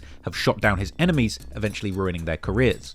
Karan is reeling after that one. Sidhu would also claim that his name is associated with a number of cases because he takes people's breath away. He then mentions his contradictions in religion as he starts the day with prayers and ends the day with sin, asking the listener to check the news to see what he's all about. And again, he mentions his warrior lineage and how he was built for fighting. 47 was a certified banger that appealed to people in both Western rap and Punjabi music. Sidhu's fame and exposure was about to reach a new high in the UK as the song exploded. It now sits at 82 million views, which is insane numbers for the UK rap scene, which remember, the UK is like the size of just one American state. It was likely that even though Mist and Stefflon Don were big stars in their own right in the UK, this song was a huge W for their careers too. This ended up being Mist's most viewed song of his career, with his second most viewed video currently being at 58 million views, and for Stefflon Don, this ultimately became her fifth most viewed single on YouTube. The song was a mainstream success and even landed at number 17 on the official UK singles charts. And this song was also when Sidhu began becoming the perfect recipe for success in the YouTube reaction community. As these crossover tracks were getting such big numbers, English-speaking reactors would jump online, making videos reacting to the lyrics and breaking them down, which ultimately grew their own audiences in the Punjabi world, with many reactors getting their most viewed videos to date reacting to Sidhu MooseWala's new song. Sidhu, Stefflon and Mist would go on to perform the song at the Brit Asia Music Awards in 2019, with that performance itself sitting at 30 million views. And on the same night, Sidhu had a clean run at the awards, winning in 4 categories, including the Best Album Award for PBX1, as well as Track of the Year for Legend, and the award for Best International Male Act, and Best Lyricist. It was safe to say that Sidhu ended 2019 on an all-time high, after bridging the gap with his Western audience and sweeping the award shows on an international stage. The next year, Sidhu chose to continue bridging that gap, reaching new highs in both India and abroad. And another development would be that throughout 2020, Sidhu began getting more and more active on social media, and he would treat his social media presence the same way as his music. In fact, online, he chose to go all out on the gangster persona, showing off his firearms, as well as the tattoos he was getting, and letting the world know that he was really living the dangerous lifestyle he portrayed in his raps, taking the authentic gangster rap persona to levels never really seen before in the Punjabi music community. But behind the scenes, it wasn't just his gangster persona that was developing, but also his real ties and interactions with real gangs in the underworld of India and Canada, with these dangerous activities ultimately attracting him a lot of negative attention that would ultimately come back to haunt him, from both the gangsters running in the streets of India and Canada, as well as the authorities that are meant to protect him from them.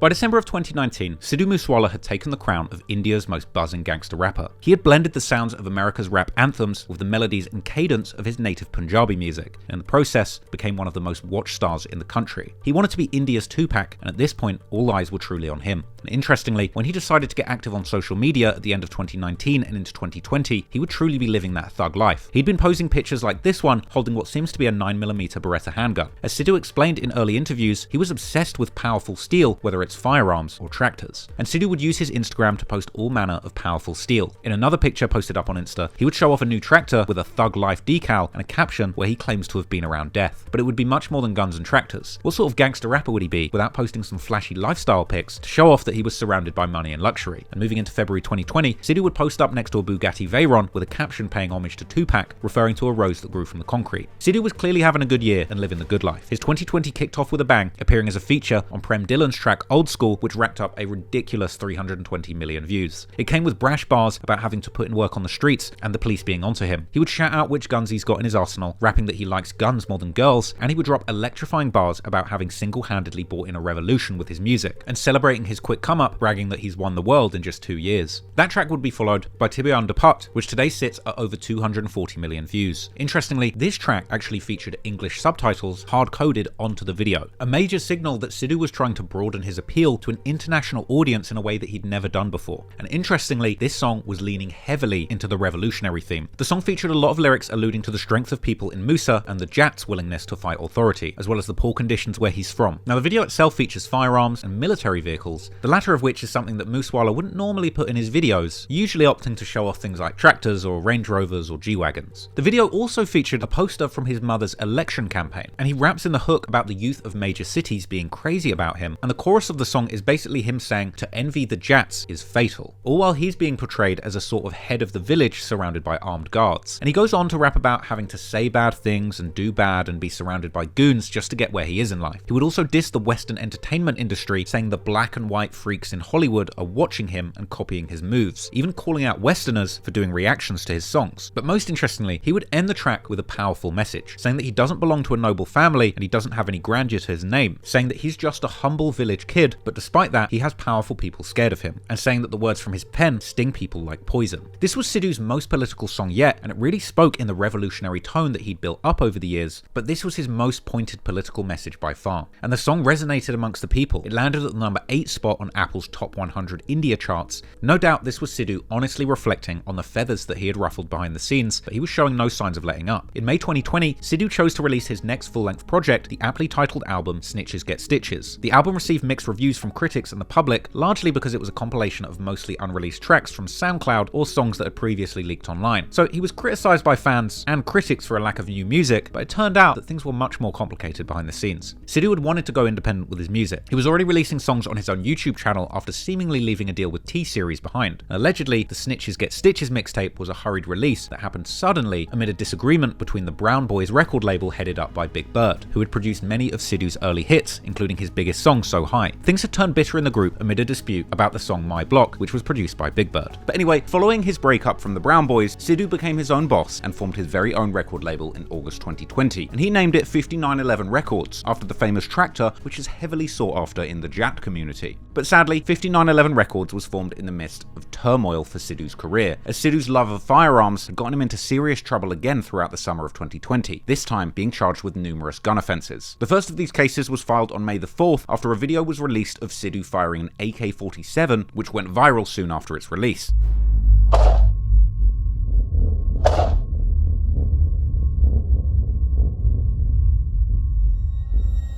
But oddly, in the video, which was seemingly filmed during the early stages of the COVID-19 lockdowns, Sidhu is clearly in the presence of Indian police while firing the gun. And the video itself was even allegedly filmed on a firing range that belonged to the police in the Barnala district in Punjab. Therefore, this specific case was not only registered against Sidhu, but 8 others, including the police officers who were present during the shooting. During this time, the Punjabi police were coming down on Sidhu with full force, and the very next day, the police from another district in the state called Sangrur filed another case against him for using a 9mm pistol at the Lada Kothi firing range, which is also police property. The cases were then held as non-bailable, and a special team was assembled to carry out raids to try and catch Sidhu, but he would manage to evade arrest. Interestingly, he was then later found on June the 6th by police from the town of Nabha, located in yet another district of Punjab, Patiala, with him being pulled over in traffic due to tinted windows.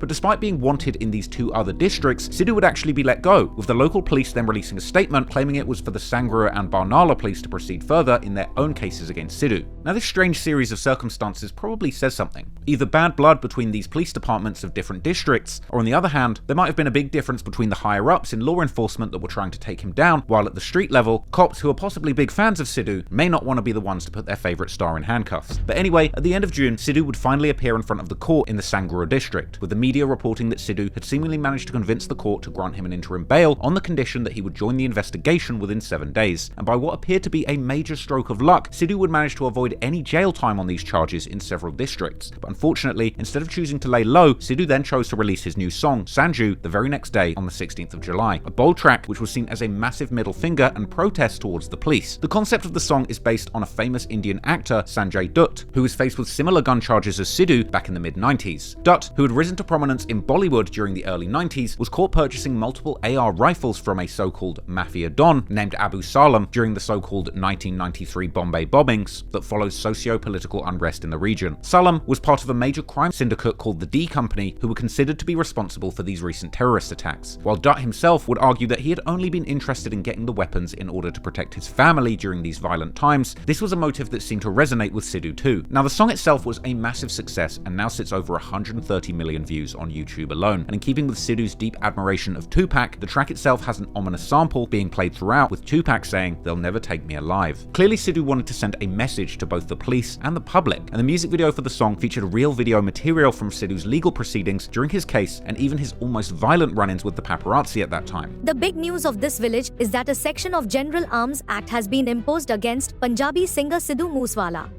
He was seen wielding the weapon AK-47. A case had been filed against the actor Sanjay Dutt. Sidhu begins the song itself directly mentioning his case and how he's been depicted by the Indian media as a gun-wielding menace. Kinda similar to how Tupac was demonized by the media partway through his career during his stint in prison, where he also maintained his innocence. Anyway, in the song, Sidhu makes reference to catching the same sorts of charges as Sanjay Dutt, and he claims that a minimum imprisonment is around the corner for him, likely referencing his ongoing cases and an expectation that he would be doing some jail time. Next, Sidhu mentions how he hasn't gone far, saying he's on the run, but he will take his charges head on and that he hasn't got blood on his mind yet. He continues to explain how the case is bogus and that the lawyers and cops are making a bag off of bringing these charges, going on to say that he'll be taking his appeal up with God. To release a song that's such a blatant protest towards the police in the midst of a serious case while on bail for sure is a pretty crazy move. And as expected, another case was brought against Sidhu not long after this song dropped. The police held that this particular song glorified violence and made it appear that having multiple charges was the sign of being a real man. And just as Sidhu had predicted, after releasing the song in Sanju, the police filed a petition to cancel his bail, once again leading to a possible jail time. And they also ensured that no songs would be allowed to be played live if they glorified liquor, drugs, or violence, which unfortunately is most of Sidhu's catalogue out the window. Now, this was the last trace of this case that I could find on the internet, and it appears that Sidhu and the courts eventually came to some sort of settlement agreement, and ultimately he avoided prison time after everything was said and done. But unfortunately for Sidhu, the police wouldn't be the biggest threat, as later in 2020, things would go much further than Sidhu undergoing firearms cases and protesting the police, as the real gangs emerging from the Punjabi underworld would be much more dangerous, and soon Sidhu would find himself on the radar as some of India's most serious gangsters.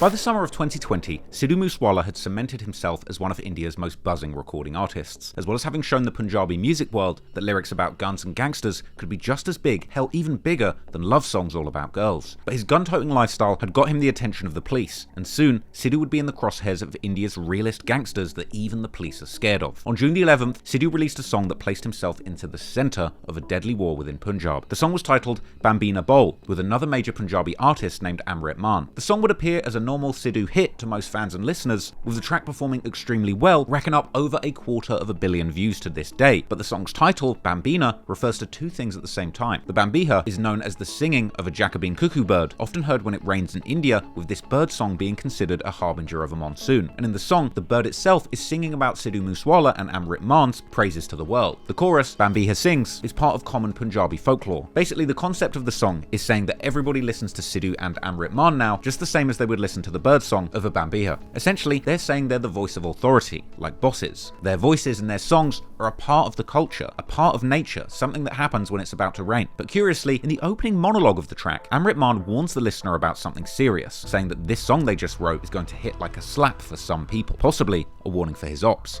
And as it would turn out, Bambiha is also the name of one of India's most notorious gangs. Now, I'll explain who they are in a minute, but before we get to that, let's take a closer look at some of the lyrics of that song that hint as a double entendre between the bird song and the name of the gang that makes this track a low-key gang anthem in disguise. The song would begin with Amrit Maan explaining how the police are investigating some murders that have taken place under a tree where the Bambiha sings. So he's saying that somebody got killed and the birds are singing like a metaphorical rain is about to come. Maan continues, boasting his Jat heritage and how the world is in fear, and of course showing love to his beloved tractors, explaining how his religion is farming, and the video itself would show the singers loading revolvers and riding around with bodies hanging from the trunks of their cars. Something they would even sing about, mentioning how the enemy's leg can be seen hanging out of the trunk, all while the Bambiha sings. In the second verse, Maan shouts out Sidhu's native block, PB31, the district code of Mansa where he hails from, and he explains the importance of Jats using their village name instead of their own, like Sidhu MooseWala. In Sidhu's verse, he begins by boasting about his various connections from Musa all throughout India and beyond, and praising his beloved 5911 tractor. And he could also be seen roughing up his enemies and even handing them pistols to finish themselves off with. Next, he mentions his 45 caliber pistol being full of ammunition up to his neck, which he brags about will rip open chests. The song then shows a still of a page from a local newspaper in Punjab referring to 3 men who went missing from police custody for horrendous crimes against women. Now, this could well have been a shot at the police for allowing such awful criminals to escape, as well as a dig at the lowlives that would do such a heinous crime. But this is where the song begins to take a much deeper meaning, with much darker and dangerous implications for the singers than just a bird song. The song itself is called Bambiha Bol, a reference to both the bird song and the gang that has the same name. And during this time, there was a rampant war that was running throughout Punjab between the Bishnoi and the Bambiha gangs. Clearly, the title of this song and the imagery was related to much more than just a singing bird. Sidhu would warn the listeners that people would be mad at this song, and that the bird song before the monsoon was essentially a metaphor for the monsoon of gang violence that was about to unfold. It was later claimed that the Lawrence Bishnoi gang were extremely offended by this song, and it was believed that with this song, Sidhu had actually taken sides and publicly shown his alliance to their sworn enemies, the gang led by Davinder Bambiha. The Bambiha gang is notorious in India, and videos circulate showing their famous members together toting guns, along with newspapers that circulate posters showing prominent members. Numerous newspaper articles would describe the gang as a small set of around half a dozen associates and friends of the leader, Davinder Singh Sindhu, otherwise known as Davinder Bambiha. He was actually a kabaddi player, which is a Punjabi contact sport similar to rugby or American football, but he would eventually lose interest in sports, becoming a shooter and a gangster. In 2010, he founded the Notorious Gang and ended up getting killed by police in an encounter around 2016 when he was just 26. Now, interestingly, in India, what's known as encounters are where the police take justice into their own hands and finish off the gangsters they've been chasing once and for all. One newspaper article on the killing would gleefully boast that the founder of the Bambihas would no longer be able to brag about his crimes on Facebook. But despite his death in 2016, the gang still operates to this day and have continued waging war against their rivals, the Bishnois, all across India and internationally to this very day. And in a strange coincidence, Davinder used to share the same surname as Sidhu, but ultimately ended up changing it to honor his village, just like the reasoning for MooseWala. This is something that was actually hinted towards in lyrics to the song Bambiha Bol, and the gang itself is also named after the village that the members reside in, Bambiha, which is located in the lower west side of Punjab. Now, not much is known about Davinder specifically, nor are there many images of him other than the select few of him brandishing his favorite pistols. But what is known is that in 2010, when pursuing an arts degree, Davinder Bambiha was arrested and jailed for murder in the Moga district of Punjab. The case involved a person who had gotten killed during a scuffle between two groups at Bambiha Bai village. Somehow, at just age 21, he would escape prison and form the infamous Bambiha gang, going on to cause terror within the Punjab region. This led him to become one of the most wanted Punjabi criminals by 2012, and just like the gangsters in Chicago, he too would boast about his unlawful activities on Facebook. His nickname was Sharpshooter, and he was also named in the murder of student president Rajwinder Singh. He allegedly shot Singh 14 times at a wedding. Davinder Bambiha was eventually wanted in over a dozen cases of murder, attempted murders, as well as looting and kidnappings. And other than becoming one of the most wanted gangsters in the region since 2012, this particular gang would also run a serious extortion racket in Chandigarh, Mohali, and Panchkula. Ultimately, in 2016, he would be gunned down by Bathinda police after a standoff over his original 2010 murder charges. Bambiha was known to have been very active on his social media. He would often taunt the police about the murders that he was allegedly committing. He would even call for the police to kill him, and he requested they make sure it was him, as he didn't want an innocent person being killed in his name. To this day, this gang is still running at full force and even operating internationally, with cases recently being reported that members are being assassinated in foreign countries such as the Philippines. Sidhu's specific affiliations with the Bambiha gang are hard to track, but the song Bambiha Bol makes it clear he's kind of repping the set and making an anthem for the gang that millions of people would follow. However, unfortunately for Sidhu, their sworn rivals, the Lawrence Bishnoi gang, would not take this statement lightly. The Bishnoi gang, just like the Bambiha gang, are named after their founder and leader, Lawrence Bishnoi. Lawrence Bishnoi comes from the Firozpur district of Punjab, also located in the west of the region, around 105 kilometers from their rivals in Bambiha. And funnily enough, Lawrence Bishnoi's father was originally a police officer, but later quit to become a farmer, just like Sidhu's. Residents in his local village said that Bishnoi was a sweet and harmless young man, but as he grew up,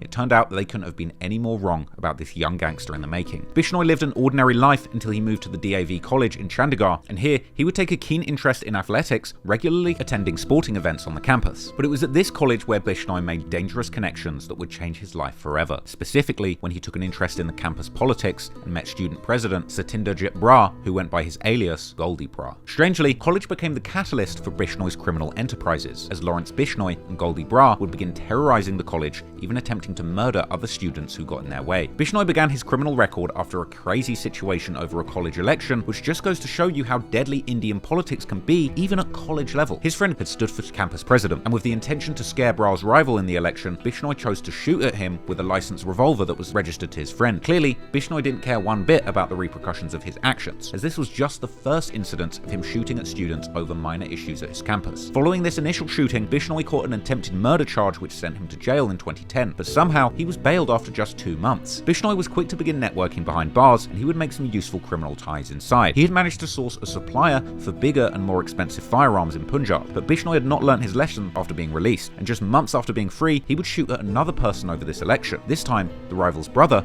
as he had managed to win the election over Bra. Again, for some crazy reason, he would be sentenced to just 6 days in prison for this shooting, yet he still managed to use his time to network behind bars, meeting other gangsters such as Davinder Babla, who would end up becoming another partner in crime. He also allegedly struck deals with other gangs, signed up to criminal contracts, and sought the blessing of other high-profile criminals to expand his own empire to new lands. And due to a clear fault in the judiciary system, Bishnoi was allowed to return to the same college after he was released, even after shooting 2 students over a college election. And upon his return, he was immediately involved in several fights and incidents at the college, leading to even more tiny stints in jail. He even had the gall to try and run in an election himself, and with such lenient punishment for his crimes, he was basically allowed to do whatever he wanted. Bishnoi would eventually lose this election too, going on to brutally assault the winner with an iron rod, breaking his legs. He even made plans to murder the winner of this election with 2 pistols. This time, before he could get his revenge, he ended up surrendering to the police, but he was released on bail after just 3 weeks. Yet again, he was allowed back into the college campus, causing even more chaos. He would finally run again in the 2011 election and actually managed to win this time. I mean, the fact that a registered criminal who was actively trying to murder other students was allowed to keep returning to the college and participating in elections is insane. Now look, I don't know if there's some kind of cultural difference here, or a reason they don't take these kind of crimes so seriously, or if he was somehow paying off the cops to just let him off each time, or maybe it just reflects some of the issues with governing the world's most populated country. As a shortage of staff and infrastructure has for a long time been an issue within India, maybe there's just too many people doing too many things to control what these gangsters are up to. But anyway, Bishnoi began to then spread his influence across to other colleges while still participating in and organising violent crime. And again, by the end of the year, he was back in jail. But unsurprisingly, the Indian police granted him another bail after just 5 months. I mean, the fact that he was given such cushy treatment with such a violent record is astonishing. And it was reported at that point he wanted to continue expanding his violent enterprise to other colleges upon getting out of jail. After 2012, Bishnoi had graduated, but kept a strong presence over the political scene in the college. He would encourage his younger members to run in elections and dishing out the same violent treatment to their rivals. At this point, the gang began racking up enemies and started creating an arsenal of weapons. They sourced the illegal guns from Bihar and Madhya Pradesh states in India, and as the police were seemingly in no rush to end Bishnoi's spree of violence, he would eventually graduate from serious assaults and failed shootings to full-blown murders. At the request of his friend Karan, Bishnoi assassinated a candidate who was standing against his friend's cousin in an election on voting day. After that, there was no turning back, and Bishnoi began murdering several rivals after his introduction into the illegal liquor industry. But his dealings in the streets would unfortunately catch up to his family. Eventually, his cousin would end up getting killed after a dispute with a wine shop owner, which Bishnoi would respond to, creating a hit list of all of the people involved and sliding to get his revenge, but ultimately being stopped by police before he could complete his get back. But it would seem that someone else in the gang actually finished the job and killed another person connected to that murder. Bishnoi would ultimately end up receiving his first big sentence after raiding a police checkpoint and shooting at the police. But even then, he was only sentenced to a few years, during which time he used his energy to plot to kill his rivals and the witnesses in this case. By this point, it was said that Lawrence Bishnoi had grown his enterprise to up to 700 members or sharpshooters, and by 2016, he was seeking the blessings of gangsters in Delhi to expand his territory into the nation's capital. By this point, the Bishnoi gang was becoming infamous all over India. However, in 2018, he would take things to another level. In an interview from jail, Bishnoi swore that he would murder Bollywood A-list actor Salman Khan. This was due to a controversy over the actor hunting and killing a black buck back in 1998, but he wasn't charged until 2018. The black buck is seen as sacred by the Bishnoi community. And this beef is seemingly still frying because as recently as April 2024, 2 people were arrested for shooting up Salman Khan's home. With all of that considered, Lawrence Bishnoi is clearly a fearless kingpin with criminal influence over a large part of India, and his affiliate Goldie Bra is certainly not anyone to play with. And so with his song Bambiha, Sidhu had created an anthem for that gang's ops and potentially angered a very dangerous set of political gangsters. But for now, this conflict remains stagnant. As we've already learned, there's clearly a deep overlap between the Indian gangster underworld and the political elections that place people in power there. And it would seem that politics in many ways was just as dangerous as the gang world, with these two being intrinsically linked. And as 2020 went on, we saw a complete shift in nature for Sidhu's career, as gangs and violence would not be the only dangerous territory that Sidhu would walk. And as the year became one of the most significant in modern history for Punjabi and especially Jat people, because protests and civil unrest would break out in the community that Sidhu had emerged from. And going forward, Sidhu would become increasingly political in the hopes to take charge of his community, with the subsequent power struggles potentially being the catalyst for these gangs to want to take this revolutionary Sidhu MooseWala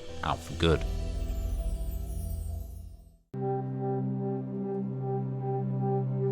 On the 9th of August 2020, the Indian farmers' protest begun, a protest that saw hundreds of thousands of people taking to the streets of India, far from Punjab, to protest the Farmers' Bill, or anti-farm laws put into place by the Indian government. Eventually, the protesters made their way all the way to Delhi, the nation's capital, which is around 400 kilometers south of Punjab. Protests were labeled as the single largest protest in human history, and the protest was specifically against 3 farm acts that were passed by the Parliament of India in September 2020. The acts, often called the Farm Bills, had been described as anti-farmer laws by many farmer unions, as well as politicians from the opposing side of the government, and protesters claimed that it would leave farmers at the mercy of corporations. Essentially, these changes ruined the market for independent farmers, specifically the Jat people, who Sidhu was often singing about. The protests demanded the creation of a minimum support price bill. This would ensure that the corporations can't control the prices that they were willing to pay the farmers, creating a fair market for the farmers and stopping them from being robbed out of their produce. The union government, however, clapped back and maintained that the laws would make it effortless for farmers to sell their produce directly to big buyers, and stated that these protests were based on misinformation. Other reasons for the protest included record levels of farmer suicides and low farmer incomes, with some articles pondering if climate change was the real issue here. Eventually, tens of thousands of people marched towards the Indian capital to protest against these bills, but the protesters were met by police armed with water cannons, tear gas, and they were beaten with batons in an attempt to fend them off. The protest saw police barricading hundreds of miles worth of roads leading to Delhi, and several violent clashes were seen between Indian police and farmers. Police in India fired tear gas shells at crowds of protesting farmers as they began their march to New Delhi to protest crop prices.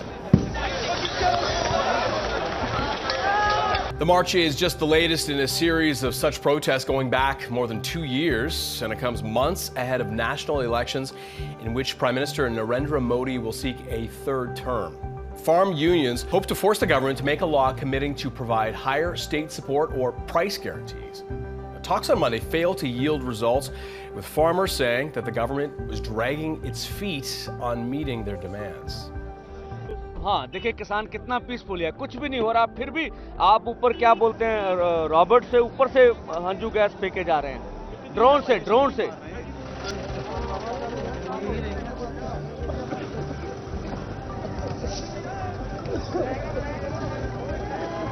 वो आगे 3 लगे और drone भी रखेंगे।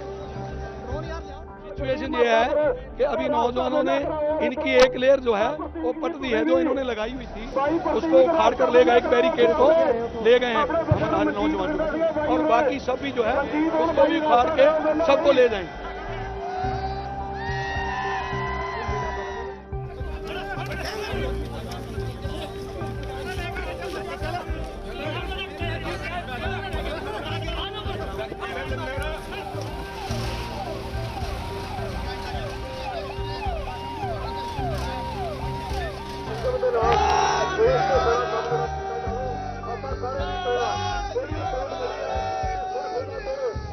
The issue became so mainstream that Punjabi people all around the world began to join in on the protest, even gaining the support of popular celebrities like Rihanna, who publicly tweeted about the situation following the breaches of human rights that the police had used against the protesters. Delhi police would even switch off access to the internet in areas local to the protest, likely to stop any coverage of the issue, as well as attempting to hide the violence that they were dishing out towards the protesters. The protest even saw the farmers storming the historic Red Fort and raising the Sikh flag, the Nishan Sahib. The significance of this flag being raised here is extreme, especially when you consider the history. The Red Fort was originally a Mughal fort built in the 17th century, but these days it's more of a tourist attraction. But during the Mughal invasion, the Sikh army would go to war with the Mughals, hence the flag being raised here being a major victory, an important symbol and motivating factor behind the protests. But eventually, in November 2021, after over a year of protests, the government would choose to backtrack on their laws, giving in to the protesters' demands, with headlines circulating describing India's Prime Minister Modi as bowing to protesters and repealing the controversial farming laws. But whilst the protests were just starting out in 2020, the people of Punjab began putting pressure on entertainers with mass influence to speak out on the issue and the brutality of the police. However, many chose to stay silent in fear of ruining their place amongst the elite in India and out of fear of upsetting the government. But Sidhu MooseWala, with his revolutionary spirit, chose to speak up and get involved in the cause. Initially, Sidhu shared his interest and requested to join the protest, but the unions declined his request as they feared his presence would cause a distraction. But by September the 25th, Sidhu chose chose to begin his own collective, organizing supporters on social media and leading a massive march on Chandigarh in Punjab. Now, choosing to join a protest against the Indian government whilst also having a hand in politics was a very dangerous game for Sidhu to play. At this point, he was actively trying to bring about revolution, using his public profile to rally the people against the system. This was truly a brave move, but this shows the lengths that Sidhu was willing to go to stand with his people, choosing to stand up for what he believed in, no matter what the consequences were. On the 26th of December 2020, Sidhu released a political song entitled Punjab My Motherland in support of the farmers' protest. The song would also show Sidhu's support for the controversial Khalistan movement. Khalistan is the name of a proposed independent state that many Sikh Punjabis want to bring about in India. The idea is to separate the Punjab region from India and forming its own country named Khalistan. Due to Punjab being a very resourceful region due to its farmland, India at large has always pushed back against the idea of an independent Khalistan. For Sidhu to show his support to the controversial and revolutionary cause was a very bold move at the time, as the Indian government has not been shy to assassinate anybody who dissents with enough influence, with a very recent case that found the Indian government had allegedly assassinated a Canadian national in Canada just for advocating for the independent state of Khalistan. The music video for that song, Punjab, My Motherland, features a compilation of multiple painful eras in Punjabi and Sikh recent history, such as showing the bullet holes left from the Jallianwala Bagh massacre and the 1984 anti-Sikh riots, as well as many beloved Sikh warriors showing the strength of Sidhu's people. Other clips of violence against protesters would also be shown in the video, and the song begins with a speech from Bapur Singh Malbir, a man who delivered a powerful speech calling for an independent Sikh state of Khalistan to be established. The speech references the power of taking up arms, claiming without sovereignty there's no justice. Sidhu begins the song referencing a very controversial figure in India who's beloved by the Sikhs, Saint Jarnail Singh Bhindranwale, a man who aimed to spread the original values of Sikhism that he believed had been polluted over centuries by the corrupt Indian government. He was also a key figure in the Khalistan movement. Bhindranwale wanted freedom and basic human rights for his people, but he was demonized by the media and government and was labeled as a terrorist. Sidhu would continue singing on the song that he can't be forcefully held down by the government, just like the state of Kashmir. Now, the song is actually delivered from the perspective of Punjab itself, so Sidhu is singing like he actually is the nation of Punjab, and he's singing about how that region itself can't be held down by the government. During this time,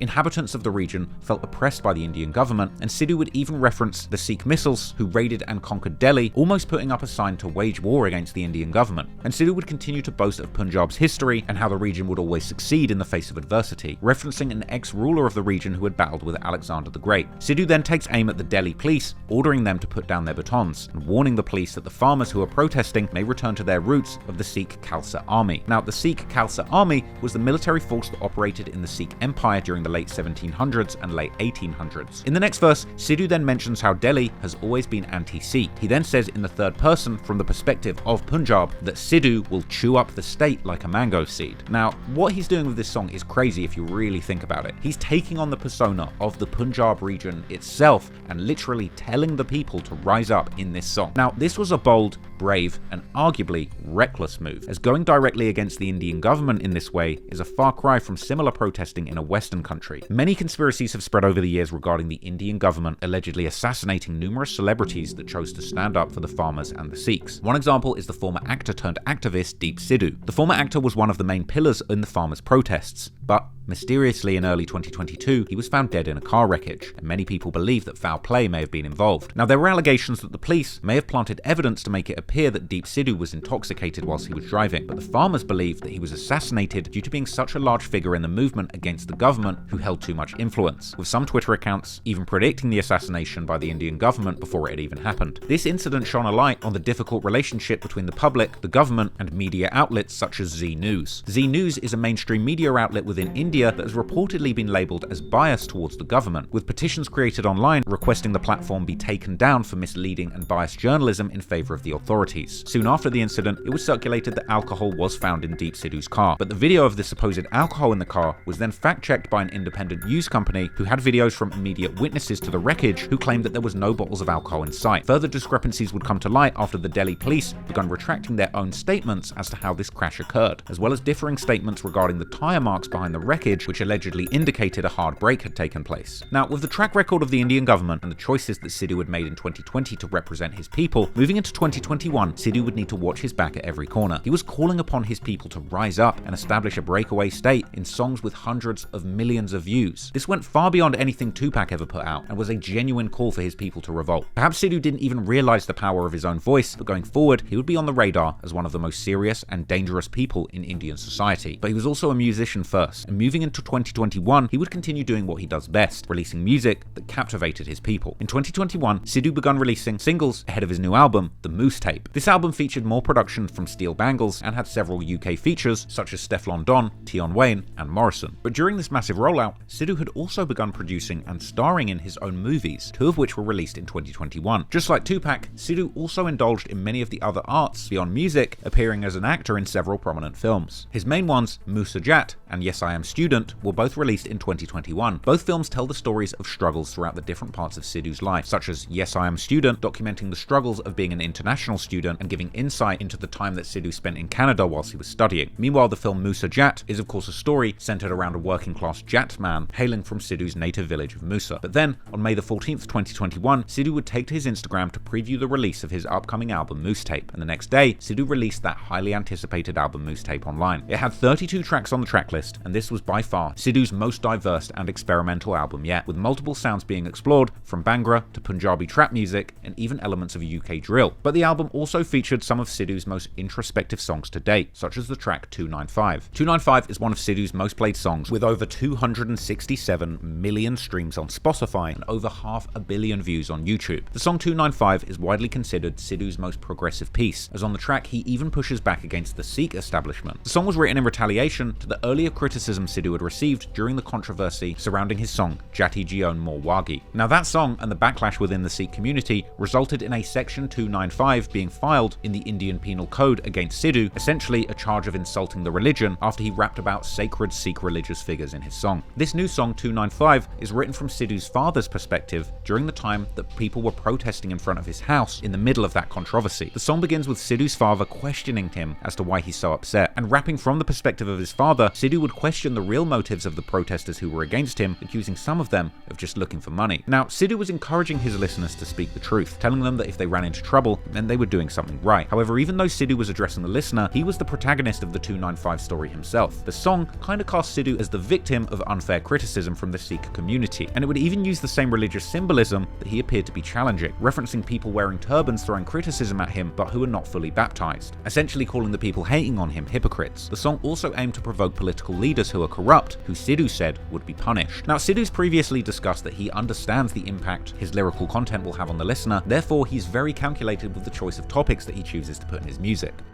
Everyone is focusing on guns in music. Do you think songs affect people's mindset? Yes, they do and won't deny it. But how do you manage that impact? How do you neutralize it? With proper guidance. But you cannot guide everyone unless you have a proper system of education and guidance. So, Moose Tape had controversial political points to make, but Moose Tape was also a very experimental album that aimed to get widespread international appeal. Now, not every song was so introspective, as it featured the more ignorant and braggadocious style songs that we all love as fans of Western rap. In fact, one of my favourite Sidhu songs ever was also on the Moose Tape, the track IDGAF, with the UK's own certified gangster rapper Morrison appearing. IDGAF had a booming beat and boastful bars, and was a quintessential Western rap track. Sidhu would actually even rap the chorus of the song in a mixture of both English and Punjabi, basically rapping something crazy that he's done in Punjabi, then following that up in English saying he doesn't even give an F about it. For example, Sidhu would boast about his big industry connections, mentioning the track that he's on the phone chatting to Drake, but that's not even a big deal to him, and he doesn't give an F. Prophetically, elsewhere on the chorus, Sidhu would even foreshadow his own tragic destiny, comparing himself to the late great Nipsey Hussle, rapping that the lifestyle he's living means that he has to die like Nipsey, but once again, he doesn't give an F. And then, one of my favourite UK rappers, Morrison, hops on the track with a verse that showed he had truly done his homework on Sidhu's culture. Morrison would rap about being knee-deep in the trap house and cutting down crops like a Jat from Sidhu's hometown, as well as busting more guns than the previously mentioned Indian shooter Sanjay Dutt. Morrison will rap about how he's a gangster from England, but he rolls with Indian gangsters, and it's a true banger. And the project featured other stars of the UK rap and drill scene who were indeed certified in the streets, like the banger of a track that featured features N9's Tion Wayne, titled Celebrity Killer, another collaboration that didn't disappoint and was produced by Steel Bangles. The music video was even filmed in the iconic Forest Gate estate in East London, the original hometown of UK savage CB, who is now in jail riding a life sentence for aiming a shotgun at the police. And grime legend DEE also makes a random appearance in the video. On the track, Sidhu was on straight gangster business, singing about his Mauser pistol hanging from his jeans, as well as mentioning that where he is, death follows, and threatening his enemies, with many lyrics referencing spraying up cars with bullets and how his enemies are given their signature with hollow point bullets to the head. Sidhu also flexes his political influence, saying that whichever party he favors will get praise. Tion Wayne then gives Sidhu a slick verse in English with his signature flow and all the expected lyrics and references to things like puncturing his op's lungs with a knife. The song and video was a banger, and featuring one of the top charting UK drill rappers and filming in a notorious London hood really made outsiders respect Sidhu's gangster. Even in his foreign tongue and an unconventional style of rapping, UK rap and drill fans would still be hyped by how hard Sidhu's verse went, even though they couldn't understand a word of it. So the Moose tape was a roaring success for Sidhu MooseWala. The tape quickly passed 1 billion streams on Spotify, an achievement that most Western rappers can only dream of. Sidhu MooseWala was in motion as one of Punjabi music's biggest stars, but behind the music, his political ambitions were growing too, and by the end of 2021, Sidhu made a decision that at the time caused many of his Sikh fans to turn their backs on him, and soon he would be jumping into politics with both feet, and unfortunately making himself a huge target in the process.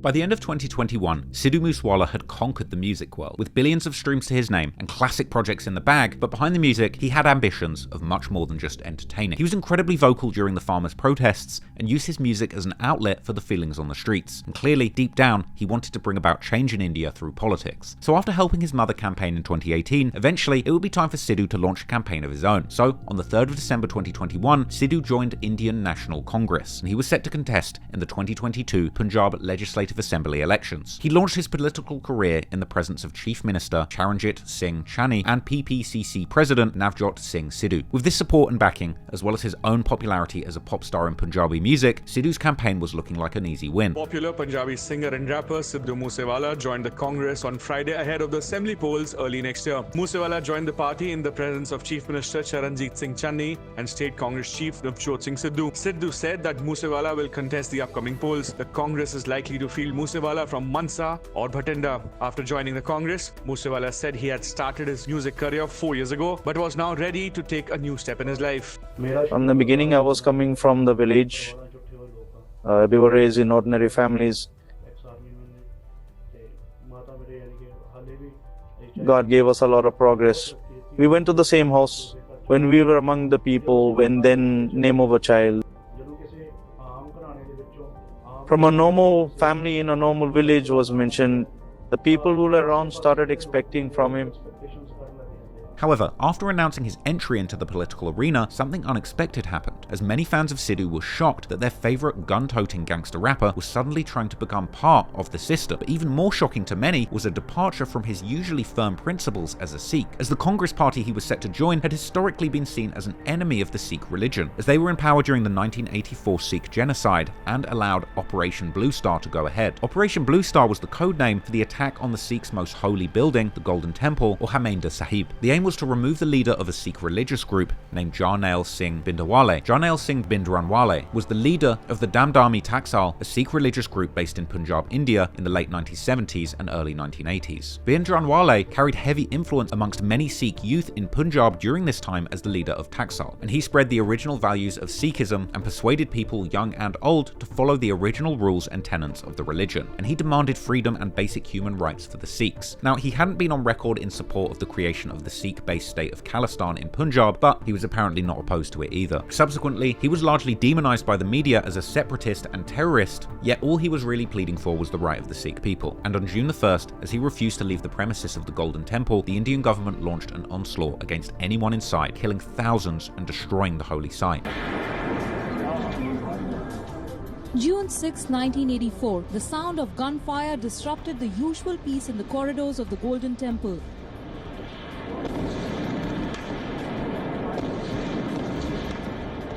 The holiest shrine of the Sikhs had become home to terrorists and goons, armed with heavy ammunition and artillery. Jarnail Singh Bhindranwale, head of the Damdami Taksal, along with his 600-odd supporters, had been hiding in the temple for over a year. By the time the operation ended, he had been eliminated.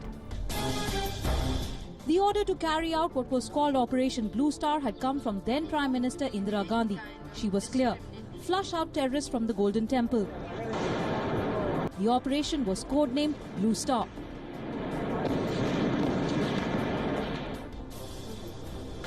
It was the Indian Army's biggest operation within the country. Indira Gandhi was criticized by many for Operation Blue Star. Even though the leader Jarnail Singh Bhindranwale was eliminated, tensions continued to run high in Punjab. All of it came to head on 31st October 1984. Prime Minister Indira Gandhi was shot dead by her own Sikh bodyguards for ordering the operation. That in turn led to a chain of events. There were anti-Sikh riots in Delhi and other cities. It took years before Punjab could return to normal, and even after 35 years, the wounds of that period are still fresh in the minds of those who were witness to the atrocities and violence. In the attack, around 5,000 innocent people were killed, men, women and children. Bullets, artillery and rockets were all used on innocent pilgrims who were visiting their holy place. Essentially, the magnitude of this attack would be the same as if the army were to attack the Vatican. And in retaliation to Operation Blue Star, the Prime Minister of India at the time, Indira Gandhi, was assassinated by her 2 Sikh bodyguards for allowing the operation. Following the assassination, the 1984 anti-Sikh riots then took place, with the Congress Party openly encouraging the violence against the Sikh people. Decades had passed without any justice for these incidents, and even today, the matter is mostly ignored, with just one main arrest of a Congress leader for supposedly inciting the violence. Even recently, a UK national, Jagtar Singh Jahal, was arrested without charge and has been subject to police brutality and torture by the Indian government for spreading awareness about the issue. To this day, he has still not been released, and the UK government is seemingly also doing nothing about it. That's a whole lot of history, and I'll be honest, I'm not that deeply educated in Indian political history, so I got to shout out my researcher Gav, who helped me write this story and talked me through a lot of the history that I wasn't aware of when we started looking into this. But I say all of that to say, the fact that Sidhu wanted to align himself with this particular party disappointed and enraged many of his Sikh and Punjabi fans, many of whom considered him a voice of the people, but this party ultimately didn't align with their views at all. To some fans, this was literally like Sidhu joining forces with the Ops, and even more surprising when considering how much Sidhu has previously spoken up for Sikh issues in the past, especially in his music, it just didn't make sense to a lot of people. Now, Sidhu reacted to the criticism in an attempt to explain his choices, suggesting to fans that all political parties are tainted in some form and that he simply had to choose the lesser of the evils in order to take a step forward and break into politics. Sidhu was then asked about whether Operation Blue Star had had an effect on him, and Sidhu shared his disdain for the actions carried out by Congress in 1984, actually admitting that he believed the actions of the party were wrong and caused countless people trauma and immeasurable loss. Does the 1984 Operation Blue Star still have an impact on you? Who has not been impacted by it? Even though I joined Congress, I will still say the party was wrong. With that mistake in those times, countless people lost so much. How many people died, and then the Prime Minister was killed. Such was the atmosphere that was created at that time. I believe Punjab would have been 60 to 70 years ahead if such events did not take place.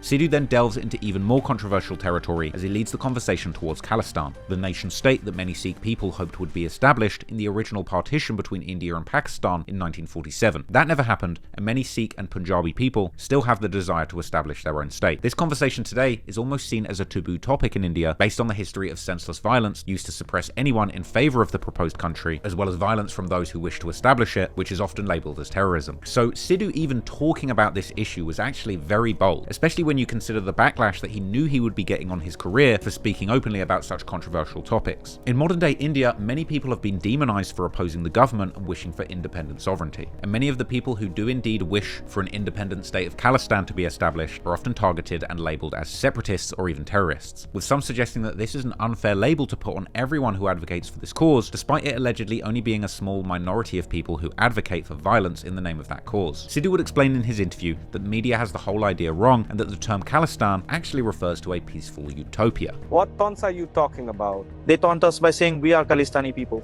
but we still have not fully understood the true meaning of Khalistani. The meaning of Khalistan You is... mean that empire? Yes, that empire. A kingdom where people respected the Guru and thought twice before committing any sins. Where people earn an honest living with their hands. Where people fully embrace God's will. Where not even a leaf moves without with order. That is what we consider Khalistan. Is wishing for such Khalistan is a bad thing. People are not aware of a lot of things when propaganda gets involved. I don't know a lot of things either. But I am reading a lot of books now. But from what my understanding is, we need to build an administration like Maharaja Ranjit Singh that will not discriminate on the basis of religion, where everyone, including Hindus, Muslims and Sikhs, can be brothers. When I see Shiv Sena fight Singhs, what do you think is making them fight? Just a handful of people. So there is a need for us to create a system. Kalis means pure and Sten means place. Who is going to make this pure place? We would have to make it. The day after his entry into the Congress Party, Sidhu posted on Instagram, posing in front of a commercial agricultural vehicle in traditional attire, essentially saying that the circumstances had forced him to change, inferring that he's had to adapt his beliefs in order to get into politics and hopefully bring about change, going on to suggest that he has plans to clean up the roads and make the streets safe now that he's getting into politics. From the end of 2021, Sidhu began to get involved heavily with local and national politics in India, and by the start of 2022, Sidhu's campaign was in full swing, and posters began circulating around his home city of Mansa. On the 15th of February 2022, Sidhu held his first election rally, but things didn't exactly get off to the best start. His tattoos and attire were all being torn apart by the public, which apparently upset Sidhu, as he sees his public persona as a pop star as completely different to how he would behave as a politician. I was very emotional during elections. People would make comments about Sandy's picture on my tractor, tattoos on my arms. They used to ask me questions like they are interviewing me for a marriage proposal, like how they ask if the boy does any drugs or not. But Sidhu didn't let any detractors slow him down, and as the weeks went on, he'd roll up his sleeves and get active in the streets, being seen in the streets surrounded by people campaigning on behalf of his political movement. However, in the midst of his campaigning, disaster struck, and suddenly Sidhu was in hot water for a campaign violation. In the election campaign, Sidhu was alleged to have violated the election code of conduct by a public servant by holding campaign demonstrations door to door in the Mansa constituency after the end of the allotted duration of 6 PM, which was apparently the latest that you could canvass. This resulted in a case being filed against him under section 188 of the Indian Penal Code, essentially for disobedience by a public servant that causes annoyance to the people. Clearly, whoever was in charge was making sure that Sidhu was held responsible for even the slightest violation. In the end, unfortunately, despite his best efforts, on the 20th of February, it was reported that Sidhu had been defeated in the polls by a candidate from the AAP party named Vijay Singla. The winner from AAP, or Aam Aadmi Party, Vijay Singla, had gained 100,023 votes, with Sidhu gaining only 36,700 in the Mansa constituency, a large loss with a gap of around 63,323 votes. Initially, Sidhu would react to the loss with class in an interview where he claimed that he was resilient and that this was not the end, but really the beginning of what he hoped would be future political success. So it's not about that. To get into politics was a voice of mind, and I did it solely for that. At the end, if people didn't agree with it, that's fine. I will try next time. In your songs, you talk about your character as someone who cannot be suppressed. Do you feel your defeat in the elections in your mind? Was you being suppressed? No, when I say I cannot be suppressed, I mean I keep moving. Keep moving towards your aim, towards your goal. One type of depression is when you feel down and give up. Depression is a climatic change in our behavior. Everyone goes through it. I felt it too, and I lost the elections. But if you lose once, it doesn't mean you can never win. I have lost many times before, even in my own profession. But I also achieved such victories that the entire world knows about it too. So this was the first defeat in this field. I have said this before, not all bricks have to be used for the palace walls. Some are used for the foundation. I laid these for the foundations, the next ones will build the palace. Did you feel at some point that you shouldn't have joined politics? Or that you wasn't built for this? I did feel it when our own people whom you stood up to support start mocking you by saying, look, he lost, or they are towing 5911 tractor. That's the time I questioned myself. I stood for these people. Those who were laughing at my loss, what was the need for me to take a stand for them? I stood for them. The same people mocked me saying, look, MooseWala is finished now. What was the need for MooseWala to do all this? That was the moment I felt all this. But I reminded myself to keep moving and not be suppressed. Sidhu would then choose to address the election loss in his next single ahead of the release of his next EP, dropping a track called Scapegoat. The artwork itself was a massive middle finger to Sidhu's recent haters, and you can tell that Sidhu is furious on the track, angrily biting back at every single person who criticized him during his run for the Congress Party. On Scapegoat, Sidhu pulls no punches and even goes at his own audience, the government, and starts up new beef with famous singers. Sidhu begins the track wasting no time, straight away addressing the criticism of him choosing the wrong party and losing the election, clapping back, claiming that if the party was so wrong, then why did they win in the past? Painting a picture that suggests that Sidhu had chosen them because he believed they would be the most likely route to winning the election. Sidhu went on to say that he clearly felt betrayed by his own people, questioning them directly as to why they would vote for that party 3 times before, but when he runs for them, they lose. Sidhu would then call out his haters, saying if they voted for that party 3 times before, then they're good, but now he's running for them, he's getting hate. Asking the audience directly,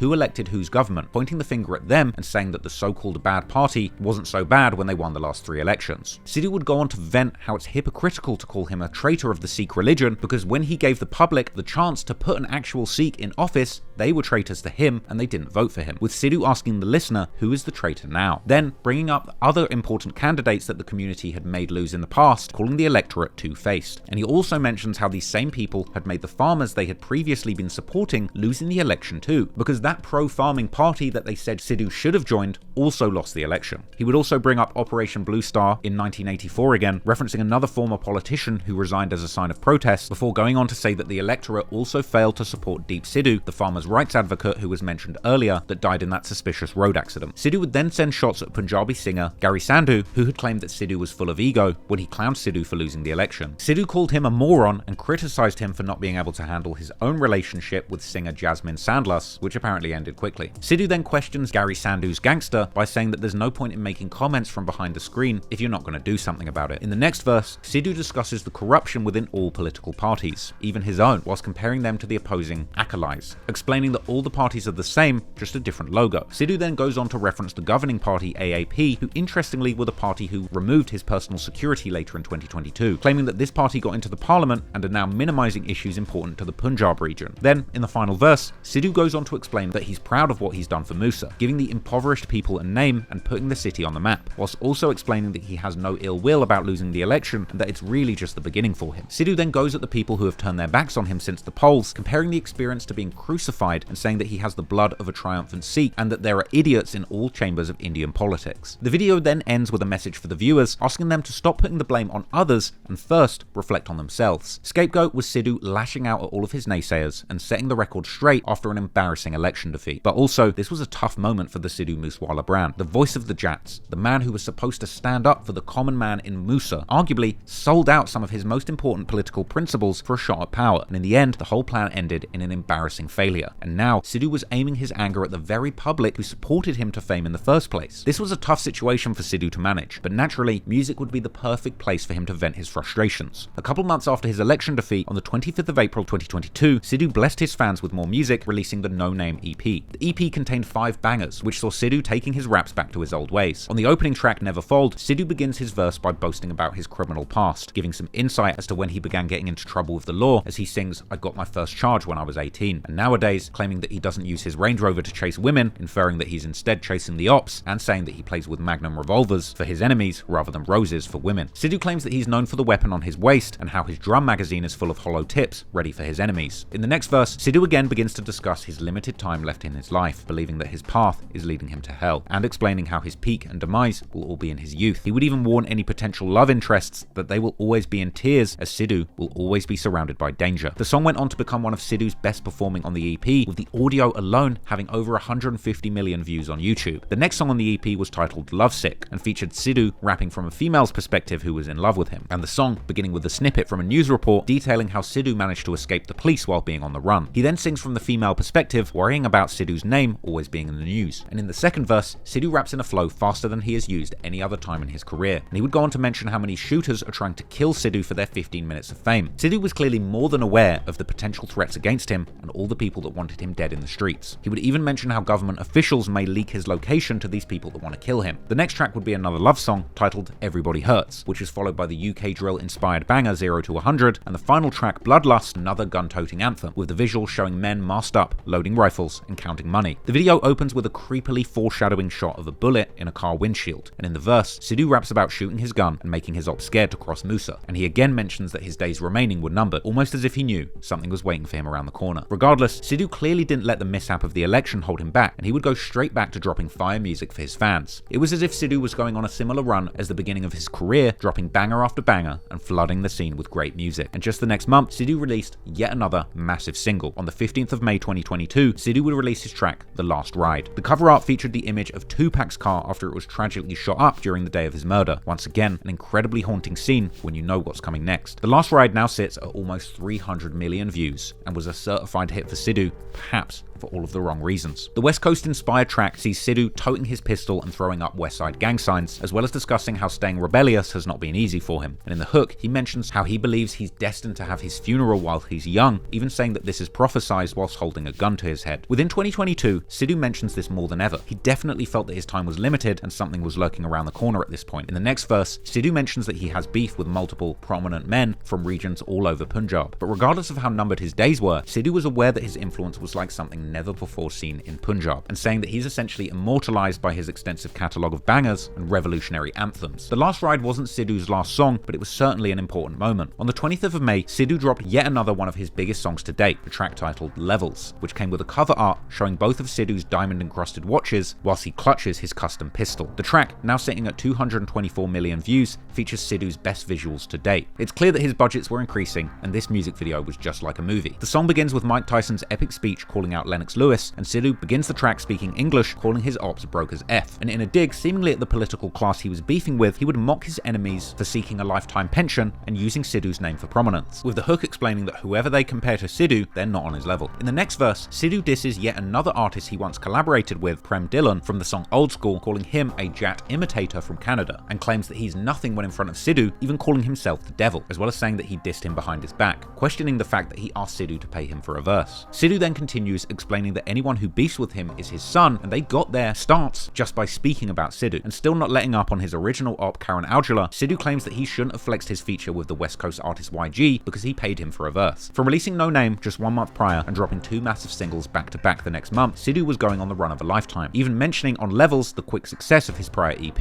and soon rumours were beginning to spread that the next song Sidhu was due to drop might just be his most controversial one yet, calling out the Indian government for the several atrocities carried out against the Sikh and Punjabi people, and speaking on the unlawful holding of Sikh political prisoners and the issues of Punjab's water being stolen by wider India. But unfortunately, that song Levels would end up being the final Sidhu released while he was alive, because soon after the release of that song, the new government, who he lost to at the election, would make a shock announcement that would ultimately wind up bringing about the demise of their latest and most powerful political opponent.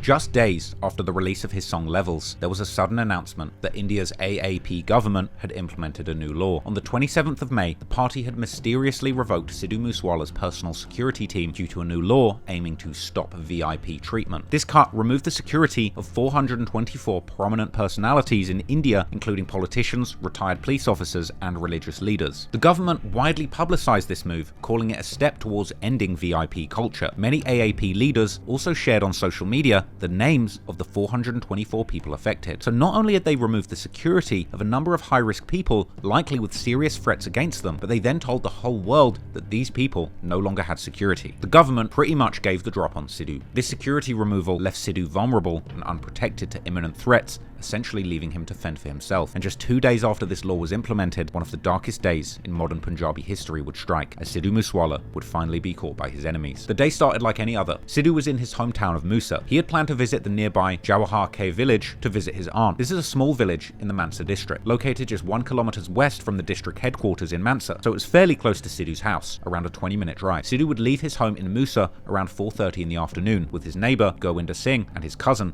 Gurpreet Singh. The trio would travel in Sidhu's Mahindra Thar SUV. Sadly, just like the song released weeks prior, this drive would indeed be Sidhu's last ride. As mentioned earlier, Sidhu's security team had been taken away by the government due to the new law against VIP culture, a direct decision by the AAP party, the party he'd fought with and lost to at the election. However, Sidhu's family still had options and would often hire members of the Punjabi police to patrol with them armed. However, for some reason, that day he chose not to take them on that trip, likely due to the fact that Sidhu was reported as saying that he was only traveling close by to where his auntie lived. He probably thought that armed guards weren't necessary for such a regular trip in his local area. In CCTV footage from outside Sidhu's house, we can then see the moment he left the property, at which point he was immediately swarmed by fans who wanted to take pictures. But it would turn out one of these people was not a fan. Instead, they were an affiliate of the Bishnoi gang, using this opportunity to check if Sidhu was protected and drop his location. Here is the single biggest piece of CCTV evidence that will turn the MooseWala murder probe on its head. India Today has now exclusively accessed the images of gangster recce on singer Sidhu MooseWala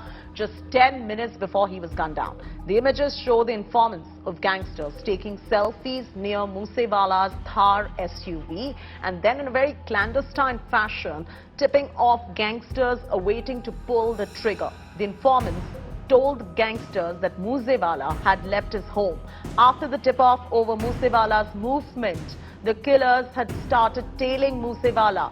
The contract killers used two cars, a Bolero SUV and a Corolla sedan, to gun down the singer. At this point, the members of the gang were aware that he had no security and no bulletproof vehicle. The member that spotted Sidhu outside of his home would allegedly dial up a team of nearby shooters, giving them the go-ahead to pursue the car, the Mahindra Thar SUV that they identified Sidhu would be driving in. The group of assailants allegedly were in touch with Goldie Bra, and other affiliates of the Bishnoi gang had apparently been tracking Sidhu's location for days and would follow him in a two-car convoy. They followed behind Sidhu from his village until the SUV eventually entered Johak. The group of hitmen were traveling in a Toyota Corolla and a white Bolero SUV. The shooters would use fake license plates on their vehicles, clearly showing that the attack was planned out and they wished to cover their tracks. Soon after entering the village, Sidhu approached a sharp bend around 8 kilometers from his aunt's house, where the shooters quickly sped up to get close to Sidhu's car. And just after turning out of sight from the CCTV camera, the shooters in the white Corolla followed closely behind and opened fire. The first shots reportedly hit the rear end of Sidhu's car, to which he returned fire from his licensed pistol. According to the two passengers in the car, Sidhu stuck to his warrior persona and managed to shoot back at the assailants with his pistol, but ultimately, this wouldn't be enough to save his life. After the shootout between Sidhu and the occupants of the Corolla, the Bolero SUV overtook Sidhu's car and the occupants began firing at him with automatic weapons, and the shooters would fire 30 shots indiscriminately into Sidhu's car, specifically with an AN-94 rifle, which are pretty rare in Punjab. Around 19 bullets would hit Sidhu in his head, legs, abdomen and chest, with shots even piercing his lungs and his liver. Both Sidhu's cousin and neighbor were injured in the attack, but most bullets were directed at Sidhu personally. The others were quickly taken to hospital, but Sidhu's wounds had already proved fatal on the scene. A later autopsy report would find that Sidhu had died within 15 minutes of the attack, but to make matters worse, immediately after the shooting stopped, residents of the village would come out to investigate the commotion, arriving to witness a shocking sight no one would have ever expected.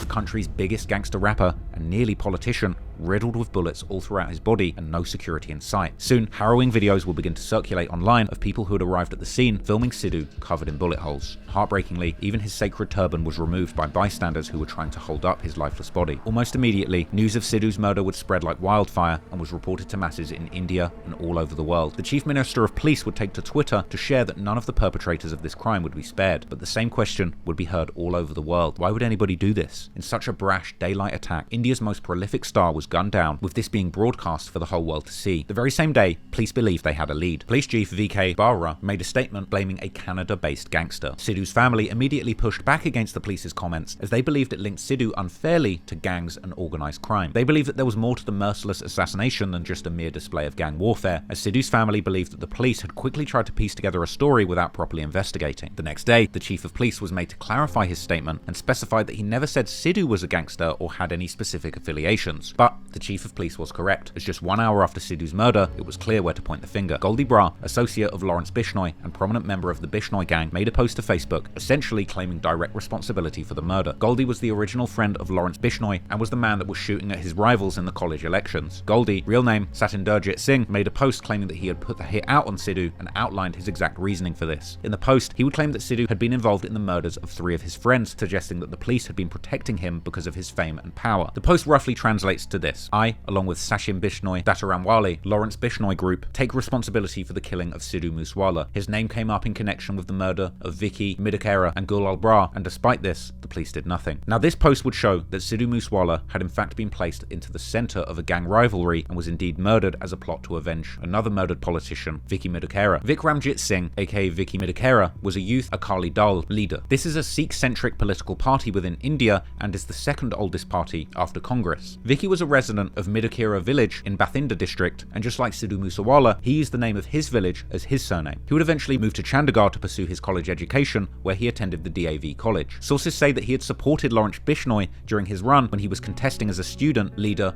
of Students' Organisations of Punjab University at DAV college. Now, Vicky had no criminal history other than a first information report registered against him at Chandigarh police station in 2020. Vicky was actually named as a member of the Bishnoi gang, and he was alleged to have been providing logistics supports to some of the members. These affiliations may well have cost Vicky his life, as on the 7th of August 2021, Vicky Midakera was shot dead in a broad daylight assassination that was caught on surveillance camera. Vicky, aged 33 at the time, was entering his car when 2 masked shooters approached from the left side, unloading their pistols into him at close range. Initially, Vicky runs out of sight from the cameras, where he's then followed and shot dead right by the wall of a local community centre. This would explain his connection to Goldie Bra and a clear motive to kill Sidhu as vengeance for this murder, but many people were confused as to why Sidhu was specifically targeted in this this incident. One explanation could be Sidhu's affiliation to their rivals, the Bambiha gang, as shortly after Vicky's murder, the Bambiha gang had taken full responsibility for the killing. And as mentioned, earlier in 2020, Sidhu had released that song with singer Amrit Man, Bambiha Bol, a song praising the Bishnoi's main ops that was seen as escalating the rivalry. Here he is directly referencing the enemies of the Bambiha gang, saying that he will break their bones and referring to murder. The song itself was believed to have had a deeper meaning, paying tribute to the slain gangster Davinder Bambiha that started the gang. Lawrence Bishnoi at the time was jailed in Delhi's Tihar prison, and he's actually been in prison since 2017 due to various cases. But it appears that he's still been calling shots from behind bars, as during an interrogation with the police, he would apparently shed light onto the motive in Sidhu's murder, as he was called in for an interview after Sidhu was killed. Bishnoi himself believed that MooseWala had provoked the gang through his lyrics, eulogizing their rivals in the Bambiha gang with his song. Lawrence Bishnoi said that with that song, Bambiha Bol, Sidhu had dared them to attack him in the open. However, the issue runs even deeper than these affiliations in that song, as after Vidhi Midakera was murdered,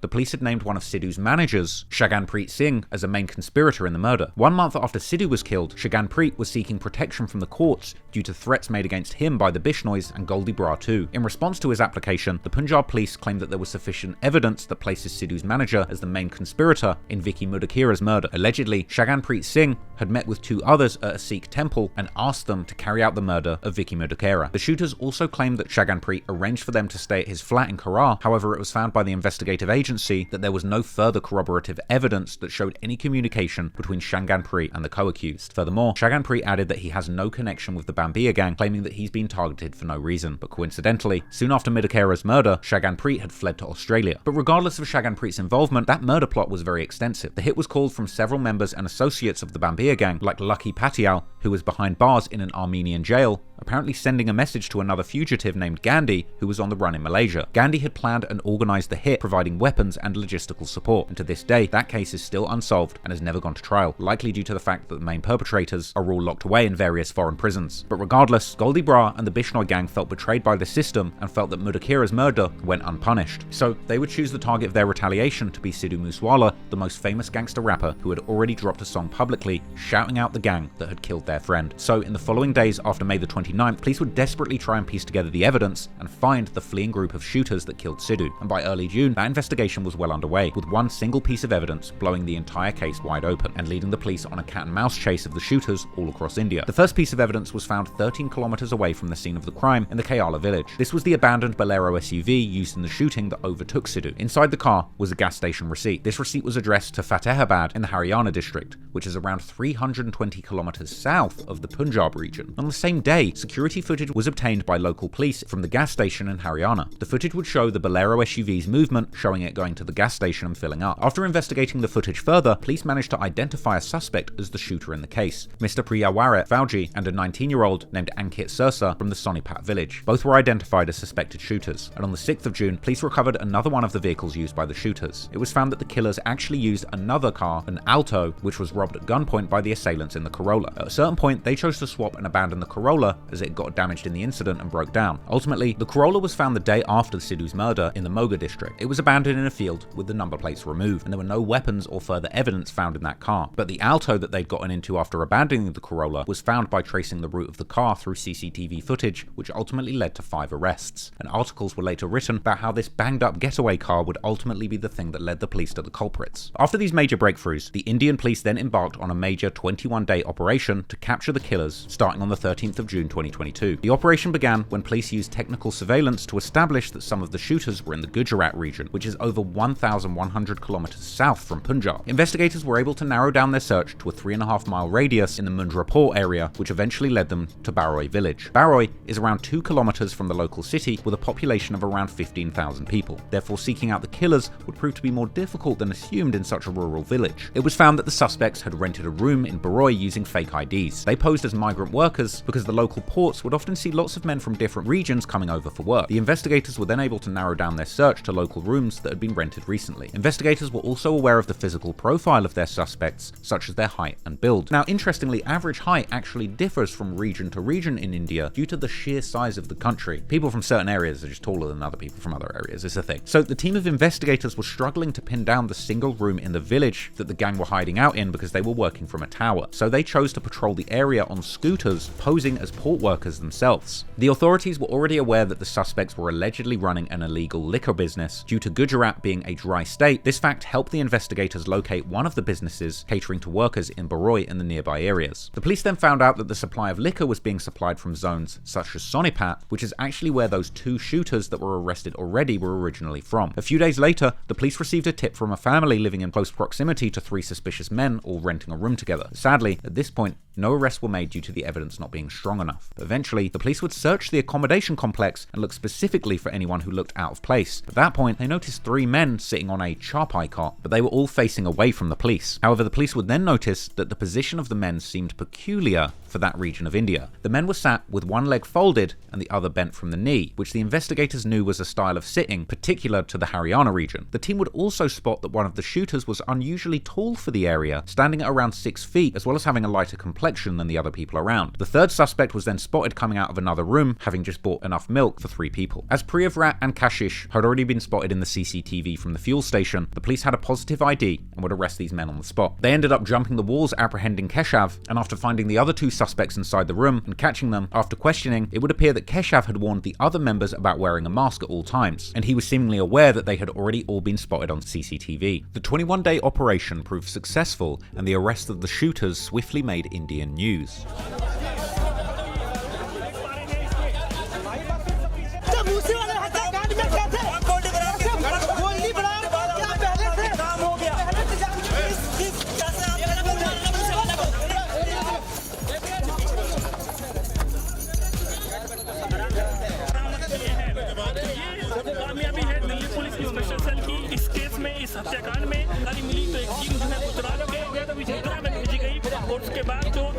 After these arrests were made, the case was getting closer to being fully solved, as suspects shared the details on their communications and planning throughout the whole job. The gang made sure never to call each other and would only speak using open Wi-Fi networks or using dongles, which caused a major challenge for the police to pin down their locations initially. They were apparently all in touch with Goldie Bra, who was in Canada at this point, organising the whole ordeal. Bra would give instructions and locations of where to hide, and the police would eventually find out that initially 7 of the suspects had lived in that room in the Baroi village, but 4 left in the first week of June, narrowly avoiding arrest. After these 3 arrests, the police moved on to the next targets, Ankit Sirsa and Sachin Biwani. They believed that the 2 were in Chandigarh due to cell phone data. They knew that the police were tracing them, and they moved incredibly cautiously when using their phones, only switching them on for limited time after using public transport and changing their location each time, limiting the scope for the police to trace their whereabouts. But eventually, the pair were traced to a bus station in Delhi on the 3rd of July, where they were arrested. Ankit Sirsa was just 19 years old, and when investigating the suspect's phones, the police found an image of Ankit Sirsa posing with his pistol, sat behind a collection of bullets that spelt out the name MooseWala, with the newspaper headlines later describing him as a desperate shooter. It was found that Sirsa fired 6 rounds at Sidhu from 2 pistols, and he had been the one who had got closest to the rapper in the shooting. But that image of him with the bullets wasn't the only damning evidence found on their phones, as a video from the day of the shooting was later brought to light, showing that the gang of shooters sat together in their car, posing with the pistols, waving the murder weapons around, proudly laughing about the situation. Allegedly, this video had been sent to Goldie Bra. The video was even posted and deleted to Sirsa's Instagram account, a classic example of how self-snitching exists even in India.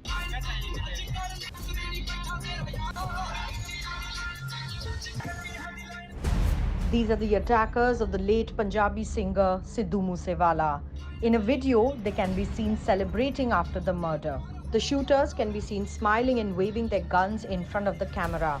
5 people have been seen in this car, and this video has been recovered from one of the shooters. The shooter, who is sitting in the front seat of the car in a blue t-shirt, is Priyavarta Fauji, while the other one in the back seat wearing a checked shirt is Ankit. The video has been recovered from him. Ankit was one of the shooters involved in the killing of Punjabi singer Sidhu MooseWala. He has now been arrested by the special cell of Delhi police along with his accomplice from a terminal in Delhi. The other shooter who is being arrested is Sachin Biwani.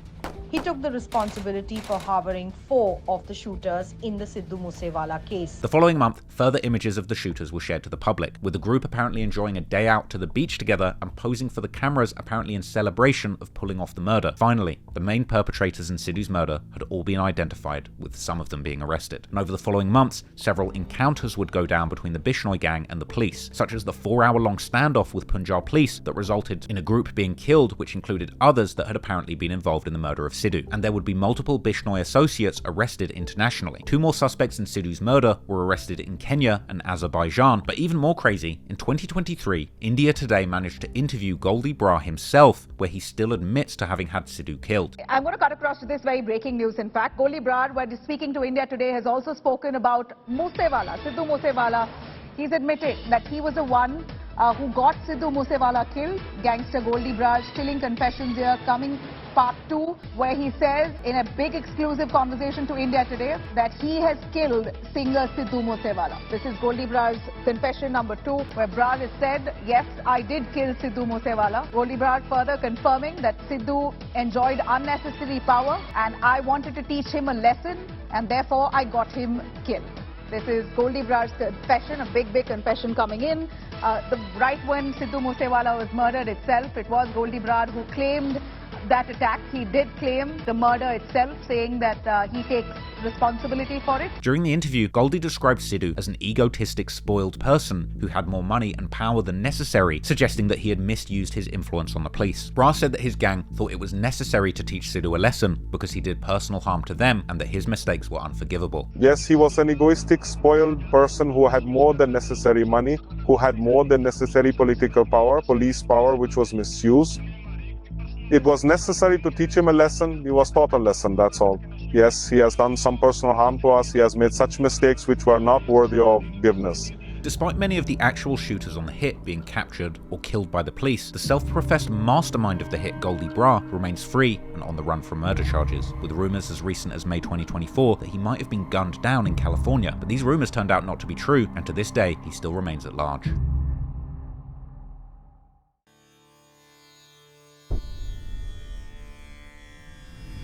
Just like many other prolific legends of the rap game, Sidhu MooseWala foreshadowed his own death in countless lyrics and videos, a creepy trend that presents way too many examples in the modern music industry. Countless rappers like XXXTentacion have depicted their own funerals in music videos, from Mac Miller to Mo3, and of course Tupac, one of Sidhu's biggest inspirations, as well as his main rival Biggie, both gunned down in their cars after a turbulent beef, made songs and albums themed after their impending deaths. Fans were quick to note that the date of Sidhu's murder, the 29th of May, echoed the title of one of his most famous songs, 295. They noted that in the eerily titled track The Last Ride, Sidhu had sung about being laid to rest in his youth. His latest album at the time, Moose Tape, contained several references to dying young and the constant threat of being gunned down. These seemingly symbolic coincidences and going out in a dramatic shooting added a halo of greatness around Sidhu, cementing his legacy as an icon, just like many of the great artists who sadly lose their lives way too young. Unfortunately, Sidhu will never be able to live out his full potential, but he left behind a legacy that would never be forgotten. Sidhu stood for far more than just fame and fortune. He chose to stand up for his people, protesting against corruption, and even wanted to run in politics to better the life of his neighbours. But he was also bridging the gap between the East and the West. He truly wanted to change his country, perhaps a little too much. Adding that to the fact that he used his music to get mixed up in a gang conflict ultimately made him the target of an act of vengeance, putting an early end to an incredible life full of potential. Perhaps had he not gone head to head with the politicians, he might not have lost his protection,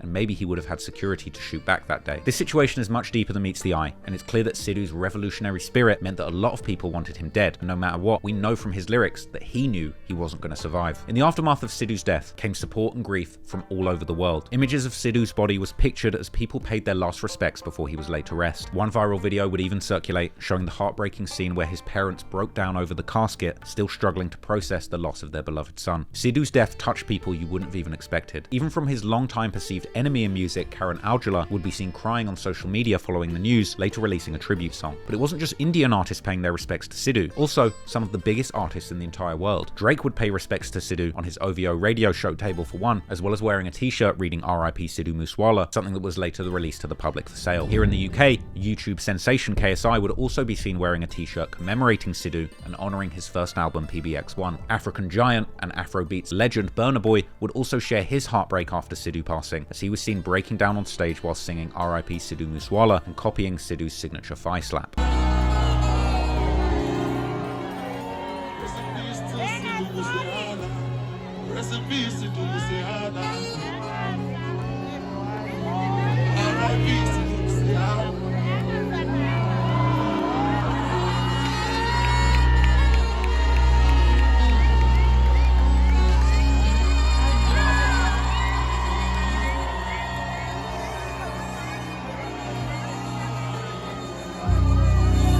Burna Boy also mentioned Sidhu on his appearance on the hip-hop podcast $1 Million Worth of Game, showing that him and Sidhu had actually planned to release a joint mixtape. Yeah, that's kind of the same thing I felt with, rest in peace, Sidhu MooseWala, who just died. He was like a legend from India, from Punjab, and his music from the beginning, even before we got, close and, started working on a mixtape that might never come out now. Yeah, man, I just felt the music. I just felt like bruh, like I could have made this, right? Right. Even if I don't even speak no Punjab or nothing, you feel me? Right. But I could literally sing most of the songs that I f with word for word. Don't even know the language. And I don't even know what it means. Right. You understand? Right. So that just means it's a great melody and a great beat. Yeah. And great it talks melodies. to your soul. Right. It really talks to your soul. Like, whatever it's telling your soul, whether it's good or bad, it's still talking to your soul. Right.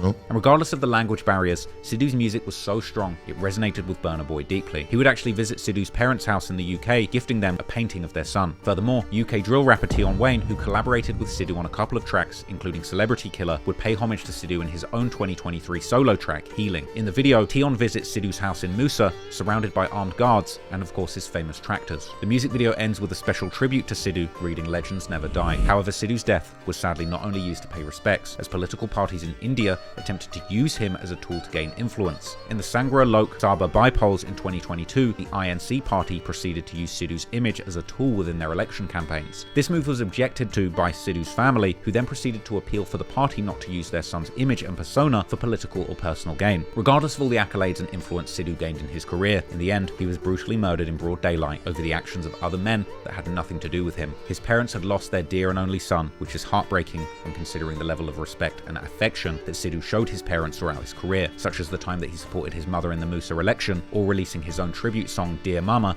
just like Tupac did. Sadly, his parents, just like countless others, fell victim to their son being taken away by ruthless gangsters. And after his son's death, Sidhu's father requested fans via Instagram not to try and visit them in person, explaining that they have left their village for a couple of months after fans from all over the world have been visiting to give their condolences. But this wasn't the only issue that the family faced. MooseWala's father, Balkaur Singh, reported to the police that he had received a death threat from a Pakistani phone number. Soon after Sidhu's cremation, a statue would be erected in his honor at the same site, and his father, Balkaur Singh, would take the opportunity to voice his frustration at the government, asking in a Times of India interview why there's been no arrest of Goldie Bra. Sidhu's father also shed light on the Shaganpreet Singh, the manager who had allegedly gotten Sidhu targeted in the first place after arranging the murder of Vicky Midukera, claiming that he didn't realize that brothers would become enemies, and explaining that he would take their names and get to the bottom of things. But it seems that these bold public statements from Sidhu's father likely angered the Bishnoi gang who were responsible, and following this, with zero empathy for the family, they would issue a direct death threat towards Sidhu's father over his comment, saying that you and your son don't own the country and you can't give security to whoever you want. Sidhu's parents weren't the only ones heartbroken over Sidhu's murder, as fans from all over the world would pay their respects,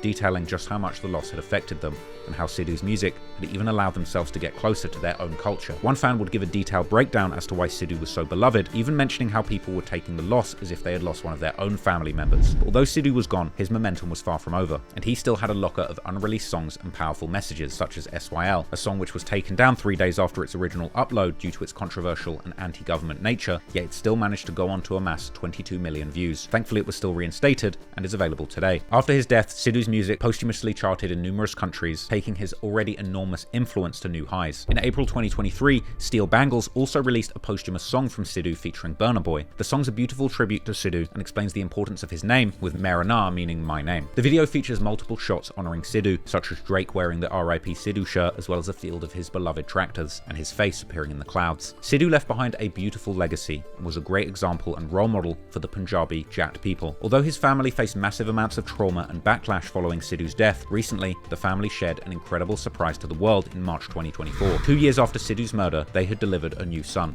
Through the process of IVF, the parents were blessed with a newborn child, even at such a late stage in life, which elated Sidhu fans across the world, who began claiming Sidhu is back. And it appears that they might be right, as the family aptly named their newborn son that same iconic name, Shubdeep Singh Sidhu, even sharing an image of the newborn son on social media, with a caption saying that this child was blessed by the millions of souls who already loved Sidhu. Balkaur Singh claimed that the son he lost, Sidhu, has now come back to him, and that finally the family had some positive news. Unfortunately, the Indian government still didn't let up on the family. Seemingly, in fear of the revolutionary spirit of a newborn child, they would begin harassing the couple, ordering them to prove the legitimacy of the birth due to their age, and the restrictive IVF rules that exist in India. In one video released to social media, Sidhu's father pushes back against the police for harassing him, requesting that the government allow the treatment to get completed before he's called upon to prove the legitimacy of the child. For now, it seems that the family have been left to raise their newborn child in peace, but unfortunately they lost their son, and the world lost an incredible artist and radical thinker when Sidhu MooseWala passed. But just like the popular saying that emerged following Sidhu's death, legends never die, and that revolutionary spirit that Sidhu put into his music and the hearts of every Jat from Musa and beyond will live forever. So I just want to end this video by saying rest in peace to one of the most interesting and incredible artists the world has ever experienced. I enjoyed learning all about Sidhu MooseWala,